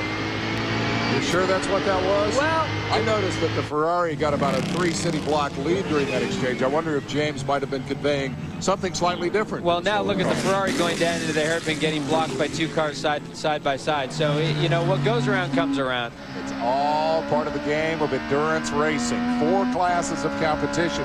We've alluded to the speed differential. Can you give me an estimate, like terminal velocity on a WSC car versus a GTS3 car? Well, this Ferrari probably approaching 190, 195 miles per hour on the back straight.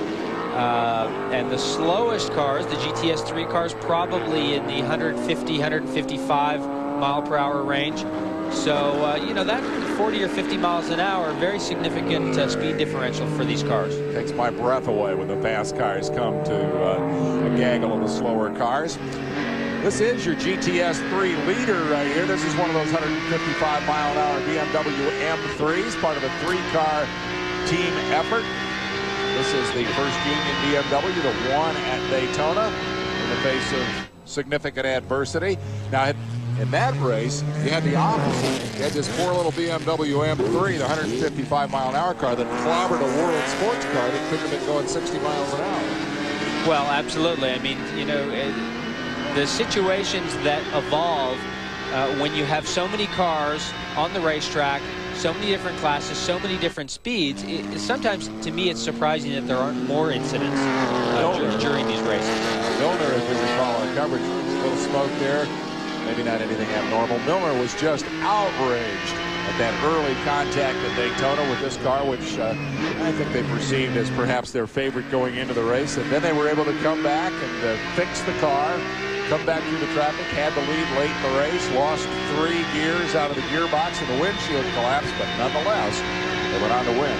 Pretty impressive performance. They are 11th overall, 7 laps down to the race leader, and the team car is currently in second spot. Number 7 on the 6th lap with the leaders, the team of Dieter Quester, Mark Dwayes, and Boris Said. The other BMW M3. And earlier, there were 2 Porsches leading this category. Now there are 2 BMWs leading this category. We talked earlier about how we probably see this swapping back and forth all day. And true to form, that's what's happening here. These BMWs are very quick cars, but there are plenty of quick 911s in this class. And one of the quickest is the 3rd place car in this class. That would be the number 76 car. And look at that, just like that. It pops up on your screen. You're on board with the team of Court Wagner, Kelly Collins, and Gary Blackman, and the Yokohama Team ARE 911. Had indeed led at one point in the race. Fact is, we have 4 of the GTS3 cars all on the same lap. The number 50 car is also on the same lap, shown in 4th place. That's Trejos, Ossie, and Barty, who led the class early on. And this is a battle, actually, for position. You can see the overall leader coming into this, but the 7 car and the 76 car are running very close on the racetrack. So that is a good battle for position. And here's Didier Tays going by the 7 car into turn 3 there. Next car behind the 7 is the 76 Team ARE entry. So 2nd and 3rd place in the GTS3 division are separated by about 10 car lengths. Good racing at Sebring. We'll take a break and come back with more of the 12 hour.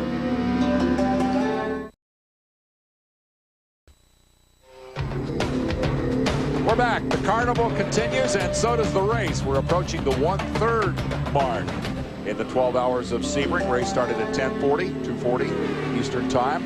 We'll be 1/3 of the way through. So these guys have run the equivalent of a Winston Cup stock car race, and they're just getting them warmed up.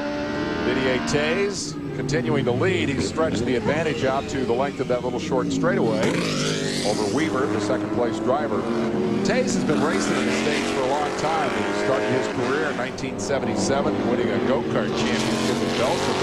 He's been in the States since '86 when he was the SCCA Super V champ, won the American Racing Series or Indy Lights Championship. Driven a GTP car since '88. And interesting here, look at Weaver. 1 lap ago, Weaver was 5 seconds behind. Weaver's just done a 55.9, and Tays just did a 59.6. So he slowed down about 5 seconds on that last lap. And during this 12-hour race, you have laps like that where you run into such a group of cars, but it's really hurt him here because Weaver's right back on it. That transpired during the course of the commercial break. Now they're about back to where they were when we left, and that would be an interval of measured in feet, maybe 50 feet between the first 2 cars. I will say this, that about 10 laps ago, Didier Tays turned the quickest race lap so far in the race at a 53.1, so he is pushing fairly hard. These guys are running hard. I saw a stat on that, and I'll bet I can't find it. Something to the effect that only 6 times in the course of a Sebring race has the car that turned the fastest lap gone on to win. It's not about speed here. It's about endurance. It's about being fast enough to get to the checkered flag first. When darkness falls, things get scary. So Tays still got a long way to go. But there's something comforting about knowing that you've got the fastest car out there. You then have the opportunity. Whoa, look at this. He's going to the pits. Whoa, they're both going to the pits. Now that is a classic James Weaver move there. Knowing that Didier is going to the pits, to go around him and beat him into pit lane. That is classic James Weaver. I love that. And the point of that is just intimidation? You know, maybe, yeah, intimidation. Making a statement. I can whip you if I want to. The waiting driver has his very own seat. That is typical of the way sports car racing works. You adjust for height differential between drivers and the various comfort levels by just bringing your own button. Now you can see Didier will stand in the car and help him in. James Weaver is staying in his car. And there's a certain advantage to that because James has already been out and he's comfortable in the car. Now, with the 30 car, we're putting a new driver in, and I believe Rick DeBruyl's down there. Indeed, initially we were thinking this was going to be one of those races on pit row, but you got to remember, it comes down to the driver change, going to delay him just a little bit more. But so far, everything seems to be going smoothly, but it's always that when you're changing drivers, there's always 1 or 2 little things that can go wrong you've got to be careful with. So I look up pit lane, I see Weaver's going out. In the meantime, Montermini gets everything, starts to stall it, fires it back up, and the number 30 is going back out, so they're not far apart. Andrea Montermini will be the new driver for number 30. Pulling down the belts. Boy, that is so very important. You want those belts tight if you hit anything out there. So that is rule 1 as number 30 returns to the racetrack, now second. And I want to get back to what I was saying during that pit stop. James Weaver stays in the car. He's got a comfort level with that car right now. Montermini gets in. He has to get up to speed. And now here's Fermin Velez. He will probably be stopping within a lap or 2, and I would expect Fermin to stay in the car. He's quite an Iron Man, and I'm sure he'll do a number of things. Correct my call. Montermini is going to be third because in that exchange of pit stops, of course, Fermin Velez has inherited the lead in the Ferrari that started the race on the pole with a new track record. Qualifying driver was Yannick Kalmas. And it looks like, yeah, here's Fermin. He is heading for pit lane. There's the sign, 50 miles per hour on pit lane, and it looks deadly slow, but you really want to be careful on this pit lane, very narrow. You can see there are no pit boards allowed on the outer part of the pit lane. It's that narrow. That will all change in the future vision of Sebring Raceway. They're going to put in Formula 1 style garages, and all of this old paddock and pit area is going to be rebuilt in the near future. They've already started some of the changes. We'll see a lot more before we come here the next time. Fermin Velez is in the pits. Rick DeBruyl is there. Well, it's looks like a parking lot down here. They got both team cars that are in here right now. What happens is Fermin Velez pulls in but has to go further forward. Now the team has to push him back so they can lock in the fuel rig, because that's one of the concerns they have. If they get too far away from their pit, too far forward or too far back, that fuel rig won't reach. That's always a concern. Everything else, though, seems to be going smoothly so far. They are not making a driver change. Velez, as you alluded to earlier, being the Iron Man, he may be small, but he can go an awful long way in these cars. He's proven before, and to win, he'll prove it today. He's talking with the crew chief over the wall. They've got the radio where he can communicate. In the meantime, everything's gone smoothly with the tires. They're fueling it up. That's the last thing they've got to do. It's now down off the jacks. And you got to think that driver's thinking, please, just let me go. Just let me go. He guns it, and he's away. Velez built that tank of fuel for 57 minutes. That's a long run on approximately 22 gallons of fuel. You saw the 30 car go by which gives us the lead change as a result of the cycling around to the pit stops. But I tell you, Velez, very, very quick. And, when it comes time to go, he can definitely put the pedal down. Here's Montermini now. Yeah, I think Montermini probably now, after a lap or two, getting settled in that car. But we saw Weaver. Weaver took the lead just going into pit lane, and of course left pit lane about 5 or 6 seconds before Montermini. So he is probably about 8 or 12 seconds out in front of the 30 car at this stage of the game. What's up with Coach? Let's find out. Craig T. Nelson's WSC car has been plagued with troubles today. Marty is there. Yeah, it's been another long day at Sebring for Craig. He is behind the wheel right now, replacing Dan Clark. It was overheating when they pulled into pit lane. They shut the motor off, and they have poured literally 2 bottles of water, like about, I would say, 6 to 8 gallons worth. And they're still working on it. I'm not sure that he's not going to get back out here in the not-too-distant future. Rick DeBrule, you're up with the BMW. Indeed, Bill Oberlin is in the number 10 Bill. I almost called it Bill W. It's a BMW, I think, is the actual name for the car. And once again, this is where the team has been knocking on wood because the car has been working flawlessly. I keep coming by trying to get those updates from the crew. It's like, well, is the driver talking? He says, yeah, it's doing well. It's doing well. It's doing exactly what they want it to do. This is their scheduled pit stop. Go a little bit slower than it's going to for all the WSC cars we've been showing you, but the intensity is no less the same. They wipe the windshield. They're having a little bit of a time to get the left rear on, but they're going to get that on and send it back out into the race. Keeping tabs here on the division leader in GTS3, BMW. Obviously feeling a lot of pressure there. That's going to allow the number 76 Porsche, by the way, to get a lap back and get back on the same lap with the front-running BMW. You're on board here with Wagner, Collins, and Blackman and Team ARRE. Looks like that might have been Weaver that just went flashing by. That puts him down. There's 16, Weaver leader. So this is a position battle with the number 7 BMW and the number 76 Porsche.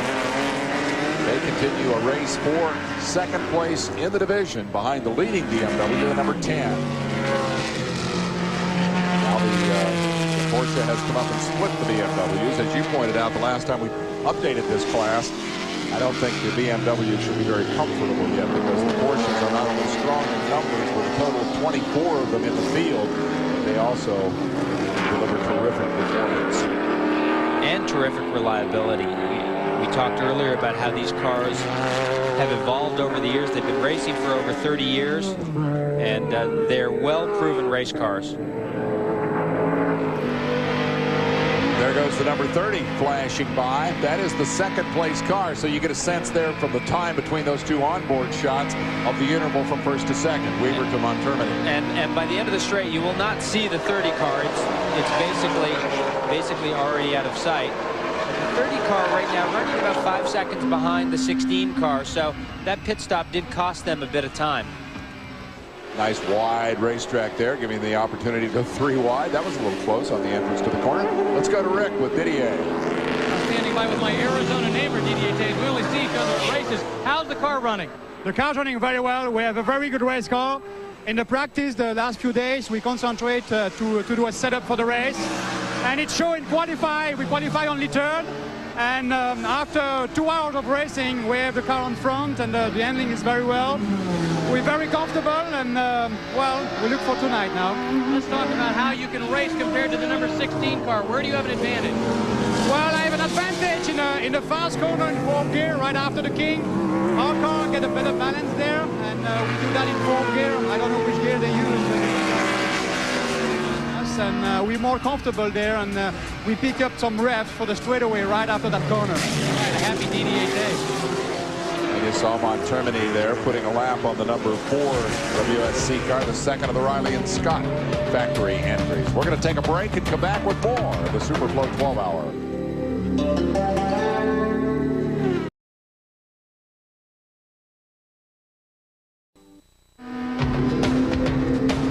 We're back.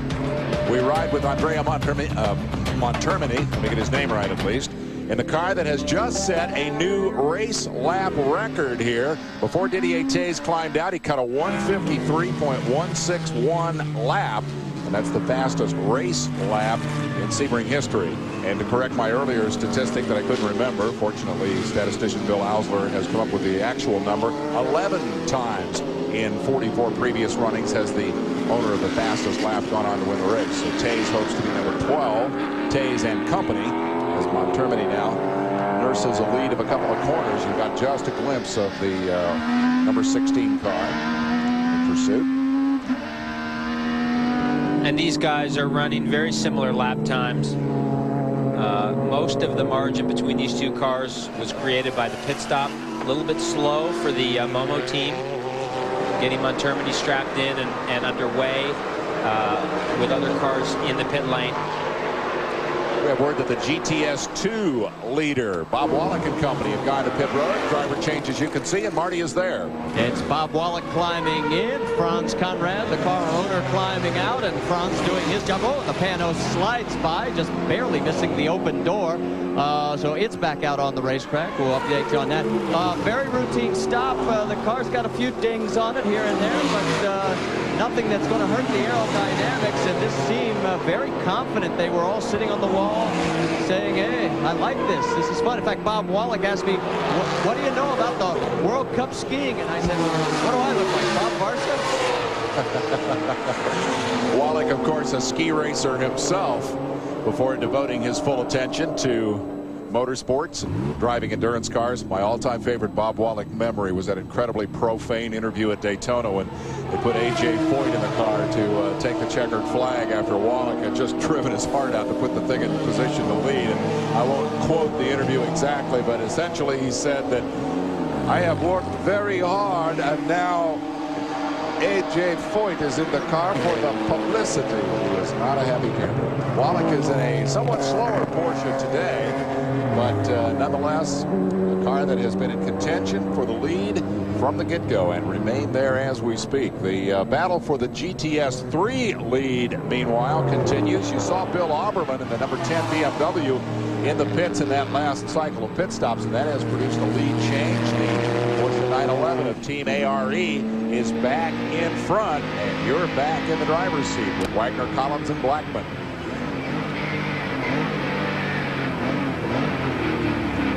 It's just not quite the same as riding in that Ferrari, but I guarantee you it's just as much fun. Well, it's interesting, you know, it looks a lot calmer, but if you talk to the guys that drive the GT cars, don't forget these cars don't create a lot of downforce. So they're moving around on the road an awful lot, much more than a World Sports Car is. These cars, you slide them a lot more.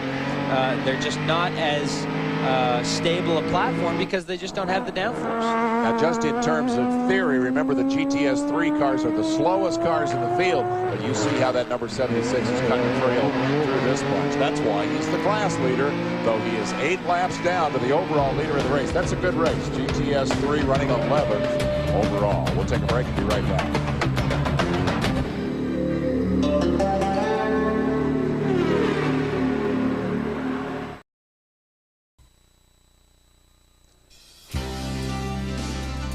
Sebring 1967 was an old-fashioned Ford versus Chevy battle. The Chevrolets, the Chaparrals of Jim Hall.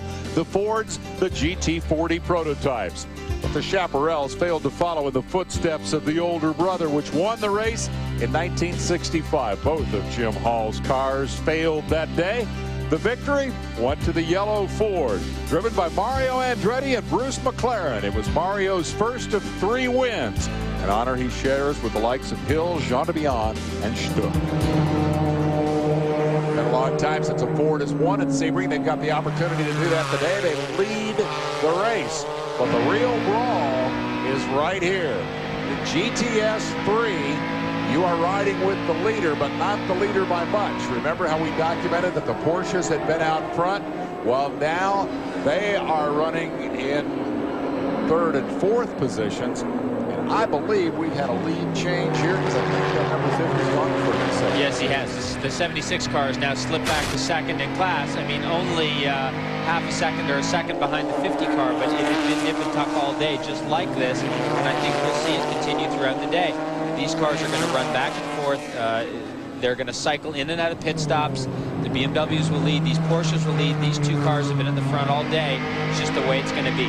Just to reestablish, this is now the second place car. The drivers are Court Wagner, Kelly Collins, and Gary Blackman. And the lead car is the red number 50 that is the next car in front of him. So you see the gap right there on the road. And the number 50 car just took that lead away. A racetrack pass. That was not a pit change of position. The pit element in all this was the fact that the number 7 and the number 10 BMWs pitted recently, and that allowed these two Porsches, there they are, 1-2, that allowed these two Porsches to move back to the front. Little smoke off the right front, heavy braking. Yeah, we talked about how heavy that braking zone is down there. These cars will reach probably 145, 150 miles an hour coming down to the hairpin, and they need to take off probably more than 100 miles an hour, down to about 40 miles an hour in the hairpin. And that is an awful lot of speed. These cars are not real heavyweights, but they're not as light as some. So there is a huge load on the braking systems here on all of these cars, and all these cars will have to have brake pad changes sometime during the race. It's just the way that goes. Racing speed costs money. How fast do you want to go? Well, if you want to go Ferrari speed, a 333 SP will cost you about $500,000.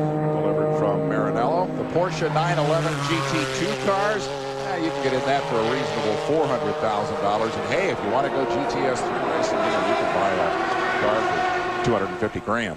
And then bring it out here and abuse it like these guys are all day long and into the night, and hope you have enough left to get to the checkered flag. You made a point earlier about the fact that the perfect race car is the one that 15 feet past the finish line, there's nothing left. The engine's blown, the shocks have fallen off, the thing's junk, but it gets to the finish line. Use it up. That's the point.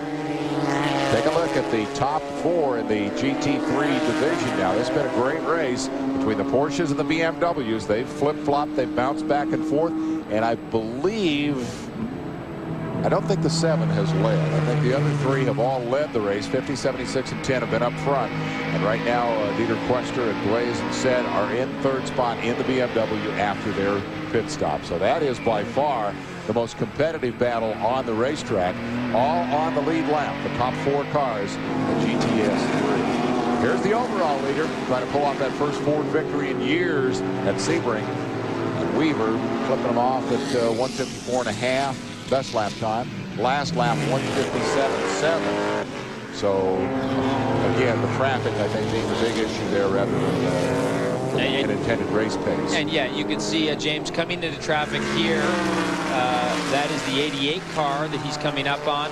Here's the 7 car and the 88 car with Danny Sullivan on board. Riley and Scott, Chevrolet powered car. Danny get a little sideways there into the hairpin. This team had a tough time at Daytona, and they've had a tough time here. We saw them replacing that under tray earlier on, but Danny seems to be running pretty well. That Chevy not making as much power as the Dyson Ford powered car. The Chevys just don't seem to be able to make the power. James giving Danny a little wave there.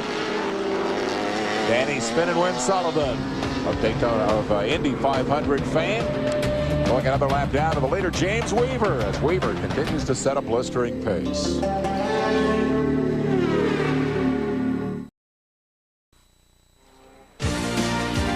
Here's the ultimate motorsports contrast. At Sebring, we race all day. Next Sunday in Houston, they race 5 seconds a whack.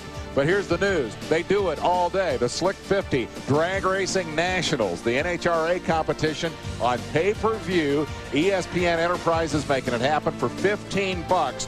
You get to watch drag racing all day long. Call your cable operator or your satellite provider and prepare for the fun. It will be that.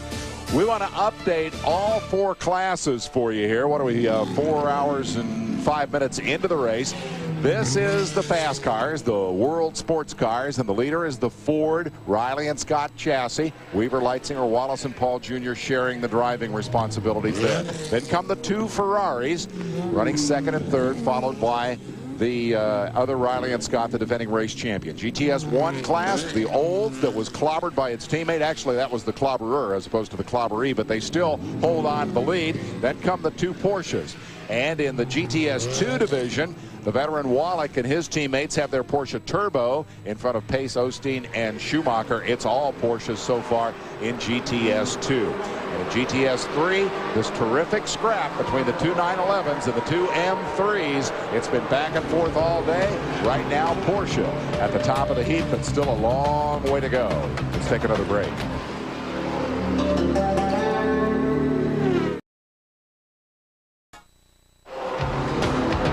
James Weaver continues to wail. The Ford-powered Riley and Scott Dyson World Sports Car leading here at the 12 Hours of Sebring with a healthy advantage now over the two Ferraris. Meanwhile, in the Porsche BMW battle for GTS 3 honors, one of the contenders is on pit road. It's with Rick. Indeed, the number 7 BMW. Mark Duez brought it in. He's already traded off to Dieter Quester. You might say this is a planned extended stop. There's a certain point during the race where you have to say, you know what, the brakes aren't doing what they used to. We're going to go ahead and change pads. Dieter Quester's going to sit there. Meanwhile, up front, the crew has to go ahead and change the brake pads. It takes a while, but for these production-based cars, they have to do this. It takes a little extra time, makes for a long stop. And in fact, they go ahead and shut off the tires, shut off the engine. The fueling is done. All the basic work is done. But once he gets back out there, he's going to appreciate the fact he's got new, fresh brake pads on the front end of this car. And it's the old trade-off at that point. Can you make up enough with the fresh pads, or as we often see in stock car racing, fresh tires to make up the time that it's cost you the pits? But inevitably, you have to make that change. Make it early, make it late. You can't get through the whole race. Well, the thing is, you know, we're not halfway through this race. So if those guys continue to drive that car at the level that is going to require another brake pad change, that's a real disadvantage. I think when you talk to any of these guys in any of these classes, they'll say, yeah, we know we're going to have to make a brake pad change. We'd rather not do more than one because you're always going to lose more time doing that. But, you know, let's try and keep it to one set of pads, which means you got to get to 6 hours. Let's talk about that in terms of the fact that we get to nightfall. Pace drop off dramatically in the dark, or are most of these guys able to run about the same kind of times? I think most of them are, you know, certainly the most professional of the professionals can run the same lap times whether it's day or night. The problem is that for everyone it gets a little bit more confusing at night. Much more difficult to see the flags, much more difficult to tell what car is behind you. It's very easy during the day. You can see all the WSC cars run with their headlights on during the day. So if you're in a slower car, you always know during the day that a WSC car is coming up. In terms of the wear and tear on the car, a little cooler at night, that probably helps a little, but beyond that, probably not a whole lot of difference. The number 3 Ferrari, which is currently driven by Velez, not this Ferrari, but the other one, Velez, in contrast, cannot drive at night. It gives him headaches, and that's the reason you saw that Ironman performance from him at Daytona. He couldn't drive the night shift, but he says, you guys get it through the night, I'll drive it the whole rest of the time, and he was magnificent in so doing, although he was unable to pull off the victory. Weaver goes by, and there's the gap, and it's not much. Back to Montremenny.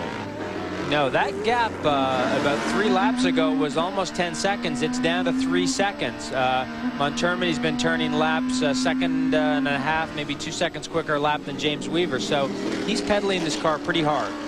We talked about the transition perhaps to the future, the FIA cars that are coming to race here in the last 2 events of the year. James Weaver kind of bridges that gap. Last year he drove here with a Dyson team and then went off to Europe and drove for Ray Bellum in that McLaren F1 GTR Coupe that we saw earlier in the show in that feature about the FIA car. So he knows, oh man, is he busy with that steering wheel or what?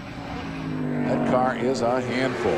And I spoke to James Weaver at Daytona about driving the McLaren and driving an IMSA, and he said, I said, what are you going to do this year? And he said, oh, I'm going to drive IMSA. He said, it's much more fun. I enjoy it more. The racing is great, and so I would prefer to be over here. That's not to say he won't do any of those races. Looks like Montremenny's going to go around the long way there.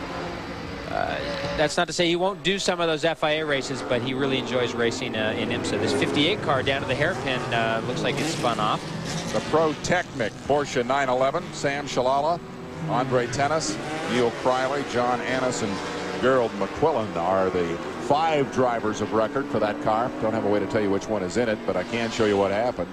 Tail end of it anyway. Went right out of the frame. Well, you could see his skid marks there. It looked like as soon as he turned the wheel, that car was going to spin, whether he wanted it to or not. Last time we saw one facing up track like that, it had a bad outcome, but this time the driver is able to get out of harm's way and continue with minimal damage. That's the kind of incident that doesn't even register a blip on the 12-hour memory scale. So many things happen, so many wild things happen during the course of this long, long race. So many memories when the thing is all over. That was the 01 Porsche, the Roar Racing car that you saw move by there. Let's check on their progress. They are still second in class and 9th overall, that class being GTS 1. And it looks like James Weaver managed to leg out a bit of a margin there through that traffic. But it looks like once Montermini gets past this 911, there's nothing between the two of these cars. Except straightaway, where the Ferrari has shown the advantage in terms of absolute speed here. Let's see if he can do anything with speed now that they're free of traffic. There's the long run down the old airport runway. This is what Sebring is known for. Coming into Sunset Curve. The sun will be setting over that part of the racetrack in about 3 hours, and then it'll get dark, and then it gets really interesting. We'll take a break and come back with more.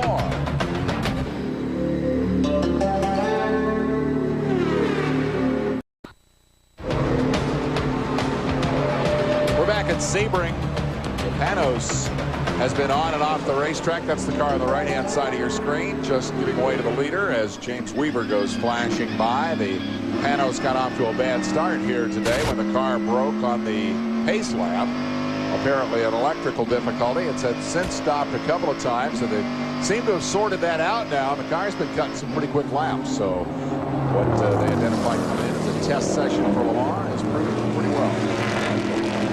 And I think it's interesting that at this race we've seen the debut of this car, American designed, partially American designed, certainly financed from America, but a car from America designed for FIA GT racing, making its debut here at Daytona. We had the debut of the Callaway C7R, same type of thing. So I think you'll see both of those cars in competition internationally this year, certainly if not this year, next year.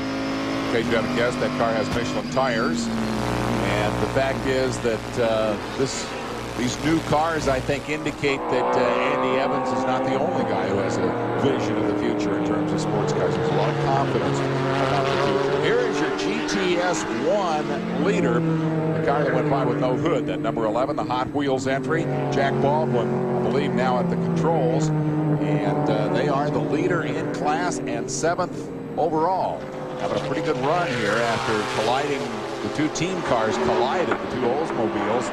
Not the sort of thing the team manager hopes to have happen, but the good news is this car has been able to persevere. The other car didn't fare so well. It had extensive damage and has fallen outside the top 30, but the number 11 continues to truck. Jack Baldwin has a link to Hot Wheels. He, of course, drove a Hot Wheels Trans Am car and is now working with Kyle Petty, having brought Hot Wheels into Winston Cup. So the guys who make the little toy cars have a pretty high-profile presence in racing, including leading right now in GTS 1. Rick DeBrule. Well, don't tell the aerodynamics guy, but I got to tell you, the team is actually pretty happy with the way the car is running. It's actually doing very good lap times. But more importantly, according to Jack Baldwin, and you all who know Jack Baldwin know he talks a lot when he's on the radio, is just raving about the fact that how much cooler it is inside the cockpit of the car because there's plenty of air going through. Maybe there's a lesson learned. Maybe this will be a styling cue for the future for the Oldsmobiles, at least in their race car trim. In terms of the race for position in this class, these guys have built up a 3-lap cushion now over the 01 car, which is currently being shown as second in the division. That's the Porsche 911. And third in the division is the 74 car. Now, granted, it's 10 laps down from this car and 31st overall, but 10 laps is not an enormous margin.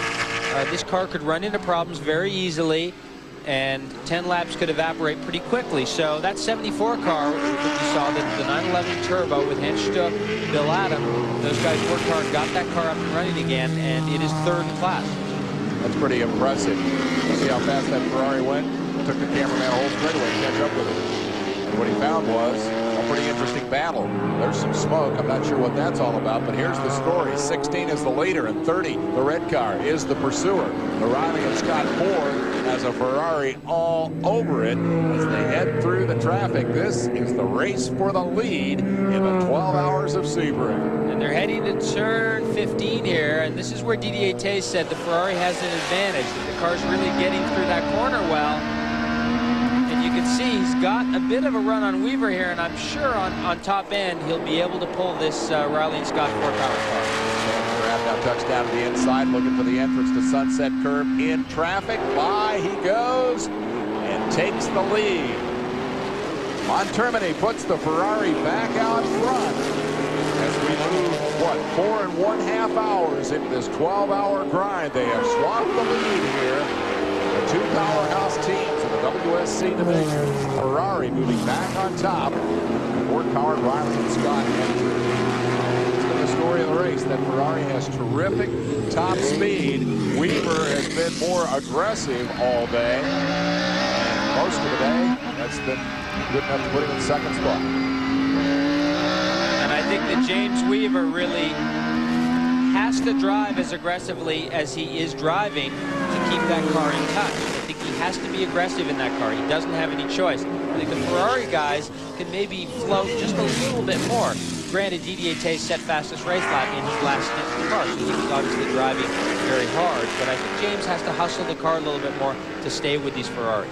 Well, he's doing a great job of it. The number 16 has been first or second for most of this race. This was the car for which they had such high hopes at Daytona. The motor blew with, 8 hours gone, 8 of 24. So it was about this point in the race, relatively speaking, that number 16 disappeared at Daytona. That's the bad news. The good news is all the drivers piled number 20 and took it all the way to victory. We'll take a break.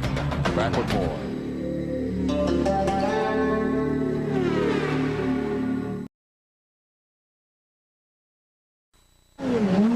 Welcome back to the Superflo 12 Hours of Sebring. The man you just saw leaving, Andrea Montermini, the leader of the race, pitting in his Ferrari. A very quick, fast pit stop. In just a moment, we expect the second place car number 16, being driven by James Weaver, to hit the pits. It's a real lot of action down here right now. Remember last time they pitted on the same lap. That was when Weaver made that daring dart past Didier Taze and jumped onto pit road just ahead of him. This time Montermini has pitted ahead of Weaver. And so that is going to leave Weaver in the race lead. You saw Montermini there with some quick hands on cold tires. He's obviously hustling that car. Doesn't want to lose too much time. Weaver working his way down the runway, anticipating a pit stop from the number 16 automobile. So we're going to be taking a break here in about a half hour. Bottom of the hour, we will wrap up our extended coverage here during the daylight hours. We'll be back in 2 hours at 5:30 Eastern time. There goes number 16 to the pit area for the expected service. We'll come back at 5:30 for an hour, and then we'll be back at 10:30 to wrap up the whole show. Be a driver change. You see Weaver loosening the belts and preparing to hand off to the next in line as the grind continues here at Sebring. Race started at 10:40. Now we're at 3 o'clock when we forward change into the competition as Weaver makes the stop. Let's go to Rick. All right, the number 16 car is indeed coming in. James Weaver pops out. Andy Wallace goes ahead and jumps in. Now you have to remember, the Ferrari that just came in, Montermini did not make a driver change. They made their driver change on the stop before. That got Weaver out just a little bit quicker. This time, it is the number 16 car that is doing the driver change. Hopefully, it shouldn't take too much longer, but it's just one of those things that can delay. When you've got seatbelts to be concerned with, radio connections, fluid connection to be concerned with, there's always one extra little thing that can go wrong and delay it just a little bit. So far, the team is saying nothing wrong with the car. They like everything the way it is. It's just a matter of getting all the fuel in, getting the car back out on the racing surface where he can do battle with that number 30. And once again, number 30 left some time ago, so they're losing a little bit of time out here to that number 30 car. Pretty smooth, pretty routine. And so the driver change is complete, and Andy Wallace heads out to war. And interesting, we've seen James Weaver and Andy Wallace both in this car twice, and it's interesting that Butch Leitzinger has not been in that car yet. Good point. Leitzinger, of course, did not score points in the season opening race at Daytona because he was in the car that broke And the rules give you points based on the finish of the car you drive first. So Leitzinger, having won the 24 Hours of Daytona, shows up nowhere in the points. And who's this guy? Well, he's just the race leader, and he's got a problem. That is Fermín Velez, and I think there's something wrong with his race car. Well, maybe not. All that twitching and wiggling certainly didn't look normal. He comes through what is normally a flat-out left-hand corner here. He inherited the lead on the pit stop. Let's take a look at this. And this is coming into turn 13. It looks like he just got it. He just got it way out of shape under braking. Did a fantastic job not to spin the car. And of course, he's very slow here because he didn't get his gear changes done. So, you know, it's getting towards the end of a stint for him. Maybe those tires have just about had it. And he's probably going to duck in right now. There he goes. And they'll put some fresh tires on that. Probably just the end of the stint on some used up rubber. So it's going to be the cycle of pit stops that gives Velez the lead for about a lap. And now we'll drop him back probably to third in the running order, depending on whether they make a driver change. And I don't believe one is anticipated here. Fermín needs some new tires. The way the thing kind of twitched when he took off, I thought he might have a drivetrain problem, but apparently not. It just got away from him a little bit on the brakes. No harm done. Rick? Indeed, we are down here. This is a routine stop. You know, we're talking about tires. The Momo car, the number 30 car, has switched compounds during the course of the day. They have gone to a harder tire because of the heat. However, the number 3 car, the one Fermín Velez is in right now, they have stuck with the same compound. They thought they started on a harder compound, one that could go all day. That's the kind of tire that they're going to go ahead and stick with. They like the way this particular tire is working out. Once again, talking with Andy Evans, team owner, just a moment ago, he said nothing's wrong with the car. It's working just fine. Fermín Velez has to be tired, though. You have to wonder how many stints can you be beat up around this circuit before you finally reach that point where you have to just call it quits. Well, I thought the same thing at Daytona, and the little guy never got out of the car. He just drove it and drove it and drove it. Took 7 guys from Dyson's crew to beat up on this poor little Spanish fella. He could drive the wheels off a race car. I have a quote from Pit Road involving the issue of Leitzinger not having been in the car yet. The question was posed, why haven't you driven the car yet? Leitzinger says, quote, the crew is saving to kick some butt at night. So it's going to be worth tuning in for our 5:30 show and our 10:30 show. We've got to take a break right now as Pit Stop shuffle the order here at Sebring.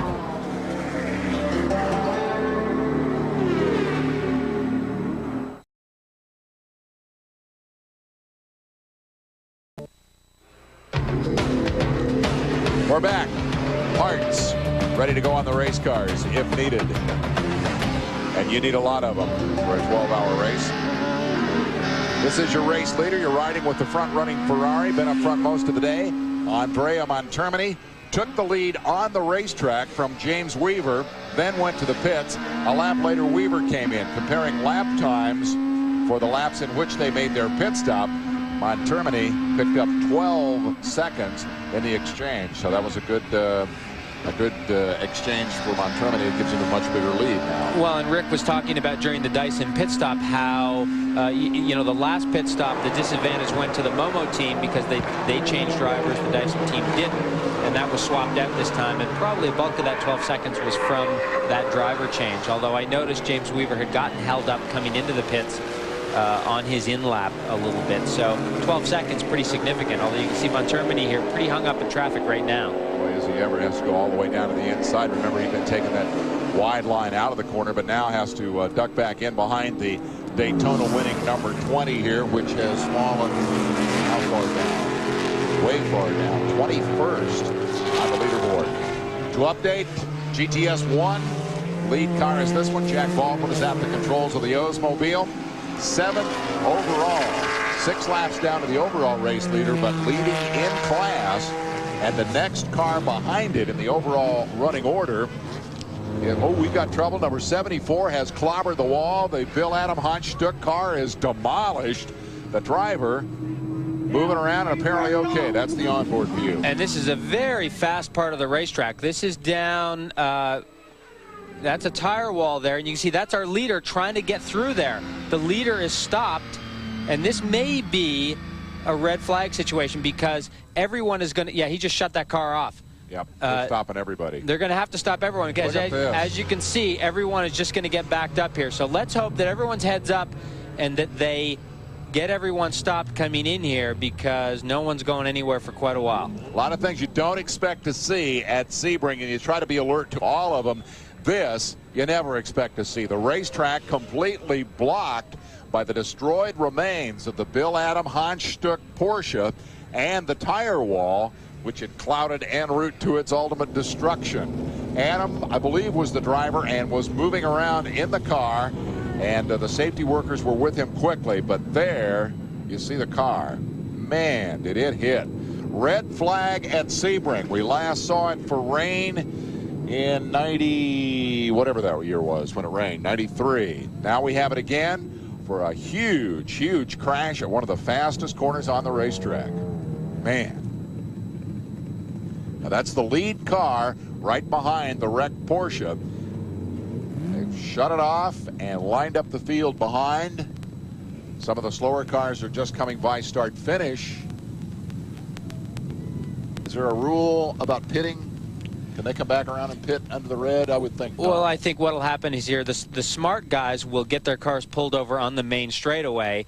Most of the cars are probably stacked up behind the incident out in the carousel. So most of the cars are out there between turn 3 and 5 at this point. We can see some cars out on the front straightaway here slowing down, and there's the cars on the front straightaway. I believe Marty has a bit more on this.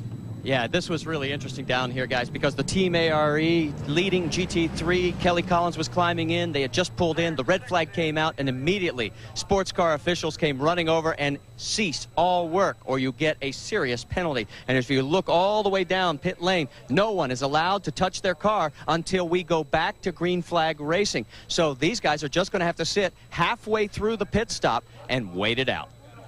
And the obvious point of this is to equalize the opportunity to affect repairs on the car. These guys can't work on their cars, obviously, because they're stuck out there somewhere in the vicinity of turn 4. Engines shut off while the safety workers try to clear the area. Driver is out and gone, and I got a feeling we can go on board and take a look. And this is coming out of the...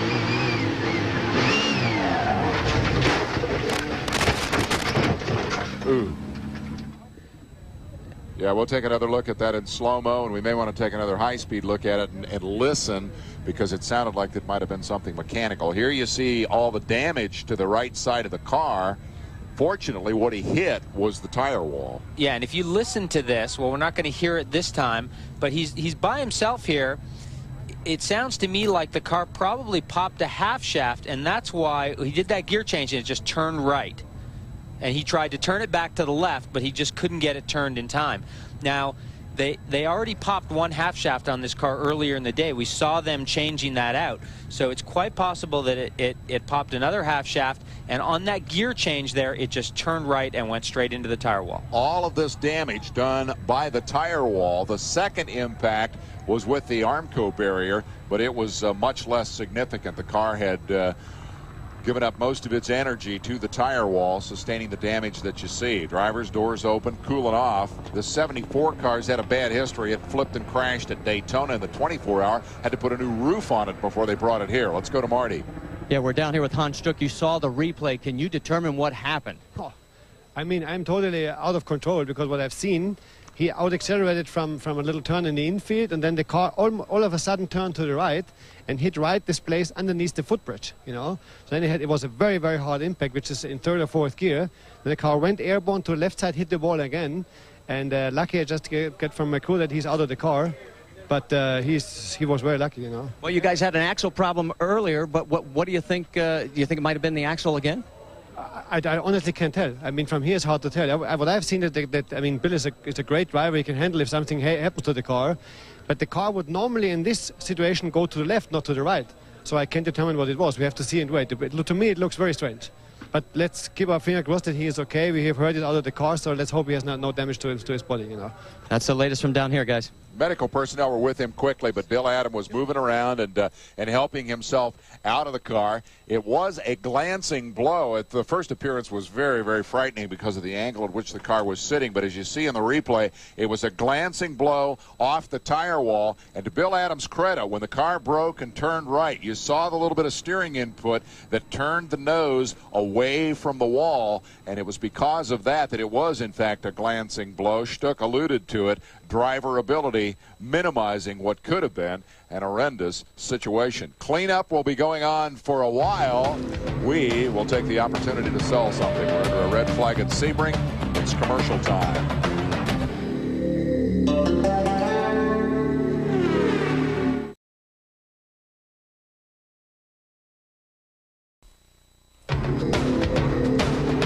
There's the story. Red flag at Sebring. The Superflo 12 hours stopped. The clock, however, continues to run. Basically, hell or high water. This thing is 12 hours long, and the last time it was stopped, it was for high water, and this time it was for hell, because that's exactly what Bill Adam experienced when he put this car into the tire wall, apparently after it broke. Let's take another look at the replay. We'll see which replay this is. If this is real time with sound, we want to listen to it. Yeah, I think we could probably grab that a little earlier perhaps and be able to hear what happened, but what an impact. And you saw that little momentary bit of steering input that really saved the day there for Adam. Yeah, if we go back a little earlier on that replay, just at the moment he changes gears, which is when there's a lot of load, you'll hear the motor rev up.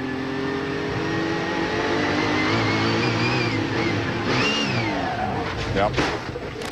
Just after the gear change, and then the car just turns right after the motor revs up a little bit, and the limited slip differential could have caught up and made up for that, and then turned the car back into the right. Some sort of mechanical failure in the drivetrain, apparently pitching Adam into the wall here. Preliminary indications the driver is being checked over, but no indication of any serious injury for Bill Adam, and boy, he's lucky. Let's go back to pit road and Rick DeBruhl.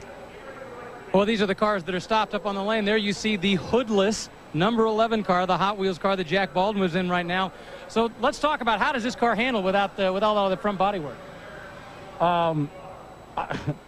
It's a little harder, you know, it's a little more work, you know, and we've got an aero imbalance. Obviously, the air is not flowing over the car the way it did before, but you know, I'm still getting the lap times, and just got to work a little hard for it, you know, and the Hot Wheels car is running really good.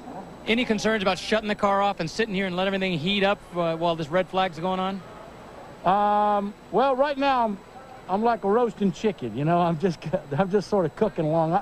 They just told me I could get out, so you know, I'll go ahead and get out now and see what happens, and just certainly pray that nobody got hurt in that wreck over there. Jack Baldwin, once again, the GTS 1 leader, sitting in the car right now, going to get out so that he can cool off, because, as he was saying, you know, you got all that heat, everything. When you're moving, you have the air flowing through the car. Now you've got the simple problem of the fact that when they're sitting there, all that heat's gathering and is coming right back up into the cockpit, and it's just suddenly becoming a, as he said, roasted chicken inferno in there. Past sedan racing champion in a couple of different divisions. This was to be the last drive for car number 74. I think that is now a moot point, because that car is badly, badly damaged. The cars are beginning to roll now past the accident site. The number 74 Porsche on the rollback and out of the way. The cleanup will be continuing for a while. The best laid plans, you know, racing is a business of the unexpected. The plan was for us to document for you, by watching the cars on the racetrack, what was happening in each of the respective divisions. We're just going to do that anyway. We will show you how they are running here as they move back around toward an eventual restart. The Ferrari leads from the Ford Riley and Scott Mark III. On Termini, the driver of the lead automobile, the second of the Ferraris, running in third spot. Here is the car that Jack Baldwin is driving. Number 11 is the leader over the Porsche Turbo of Rohr, Pilgrim, and Nieren, the Daytona winners.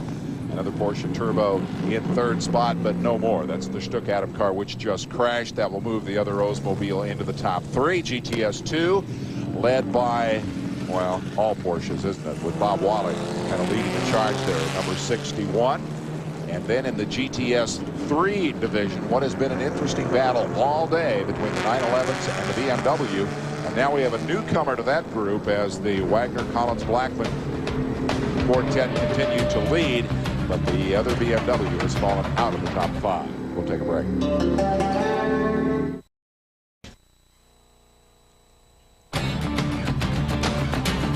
Exclusive coverage of the Superflo 12 Hours of Sebring has been brought to you by Exxon Superflo Motor Oil. Provides protection that's fast, protection that lasts.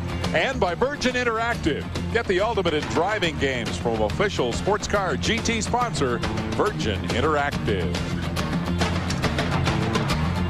Has been brought to you by, indicating that at the bottom of the hour we will end this segment of our coverage. We will be back at 5:30 this afternoon Eastern Time to cover the run into darkness. Let's go to Marty Reed and get the update on what exactly is going to happen next here. Marty? We're just outside the medical center, guys, and keep your eyes on the ambulance. The procedure here at Sebring is, if it's serious, they will take him either directly to the nearby hospital or to a helicopter. If he comes here to the medical center, that's good news, because that means they'll be just checking him out for minor injuries. So the ambulance right now is the key. We do know that he walked to the ambulance, gave everybody inside a thumbs up. Other than that, we've had no reports. All right, we appreciate that. Bill Adam, veteran campaigner in IMSA competition, what is now known as professional sports car racing. But he had a hard hit here today, the swan song for car number 74. Let's go to Rick DeBrule. Well, we're up here on the track where never in my life, I guess there was a couple years ago when it rained, but normally I shouldn't be out here on the track itself. Joe Vardy doing a little repair work to his helmet right now. You were right in front when Bill Adams lost. In fact, you said you were paying attention to him at that moment. Yeah, I saw him coming up on me, so he's got a higher class car, so I knew he was going to have more power and pass me in the turns. So I was kind of paying attention where he was to give him some room, and I saw him disappear behind the bridge, and then I just saw the car just explode back there, and it was a mess. Now, let's talk about your car. You're actually battling in the GTS 3 category, doing fairly well, but you got out of sync with a problem. Yeah, we were leading the race, and we had an unscheduled pit stop, kind of put us out of sync, but we're on the lead lap, and I feel pretty good about how we're doing. Pretty confident. Now, once again, what does a red flag do to you? You're in sync, you're out there in rhythm, you're moving along, you're doing well, the car's doing well. Do you worry about the gremlins that crop up when you stop the car? No, not really. These cars run pretty good, and he can turn them off and start them. They're just fine. Not a problem. Joe Vardy looking anxious to get back out there, though. And how long has Joe Vardy been in this business? The answer is a very long time. He's one of the good ones. He is currently in 3rd spot in the GTS 3 competition. And all of those GTS 3 cars, as you saw a moment ago, the top 3 all on the lead lap. So we got a great fight for position in that division. Less so in the GTS 2 class, where there's 1 lap separating the top 2. We're going to take a break and come back with more. We're still under red at Sebring. Go tell Diane you're all right. Back at Sebring International Raceway, and this is the best news I can bring to everybody. The uniform looks a mess from the blood from your chin, but that looks like the only injury that you've got, and that is amazing, Bill Adam.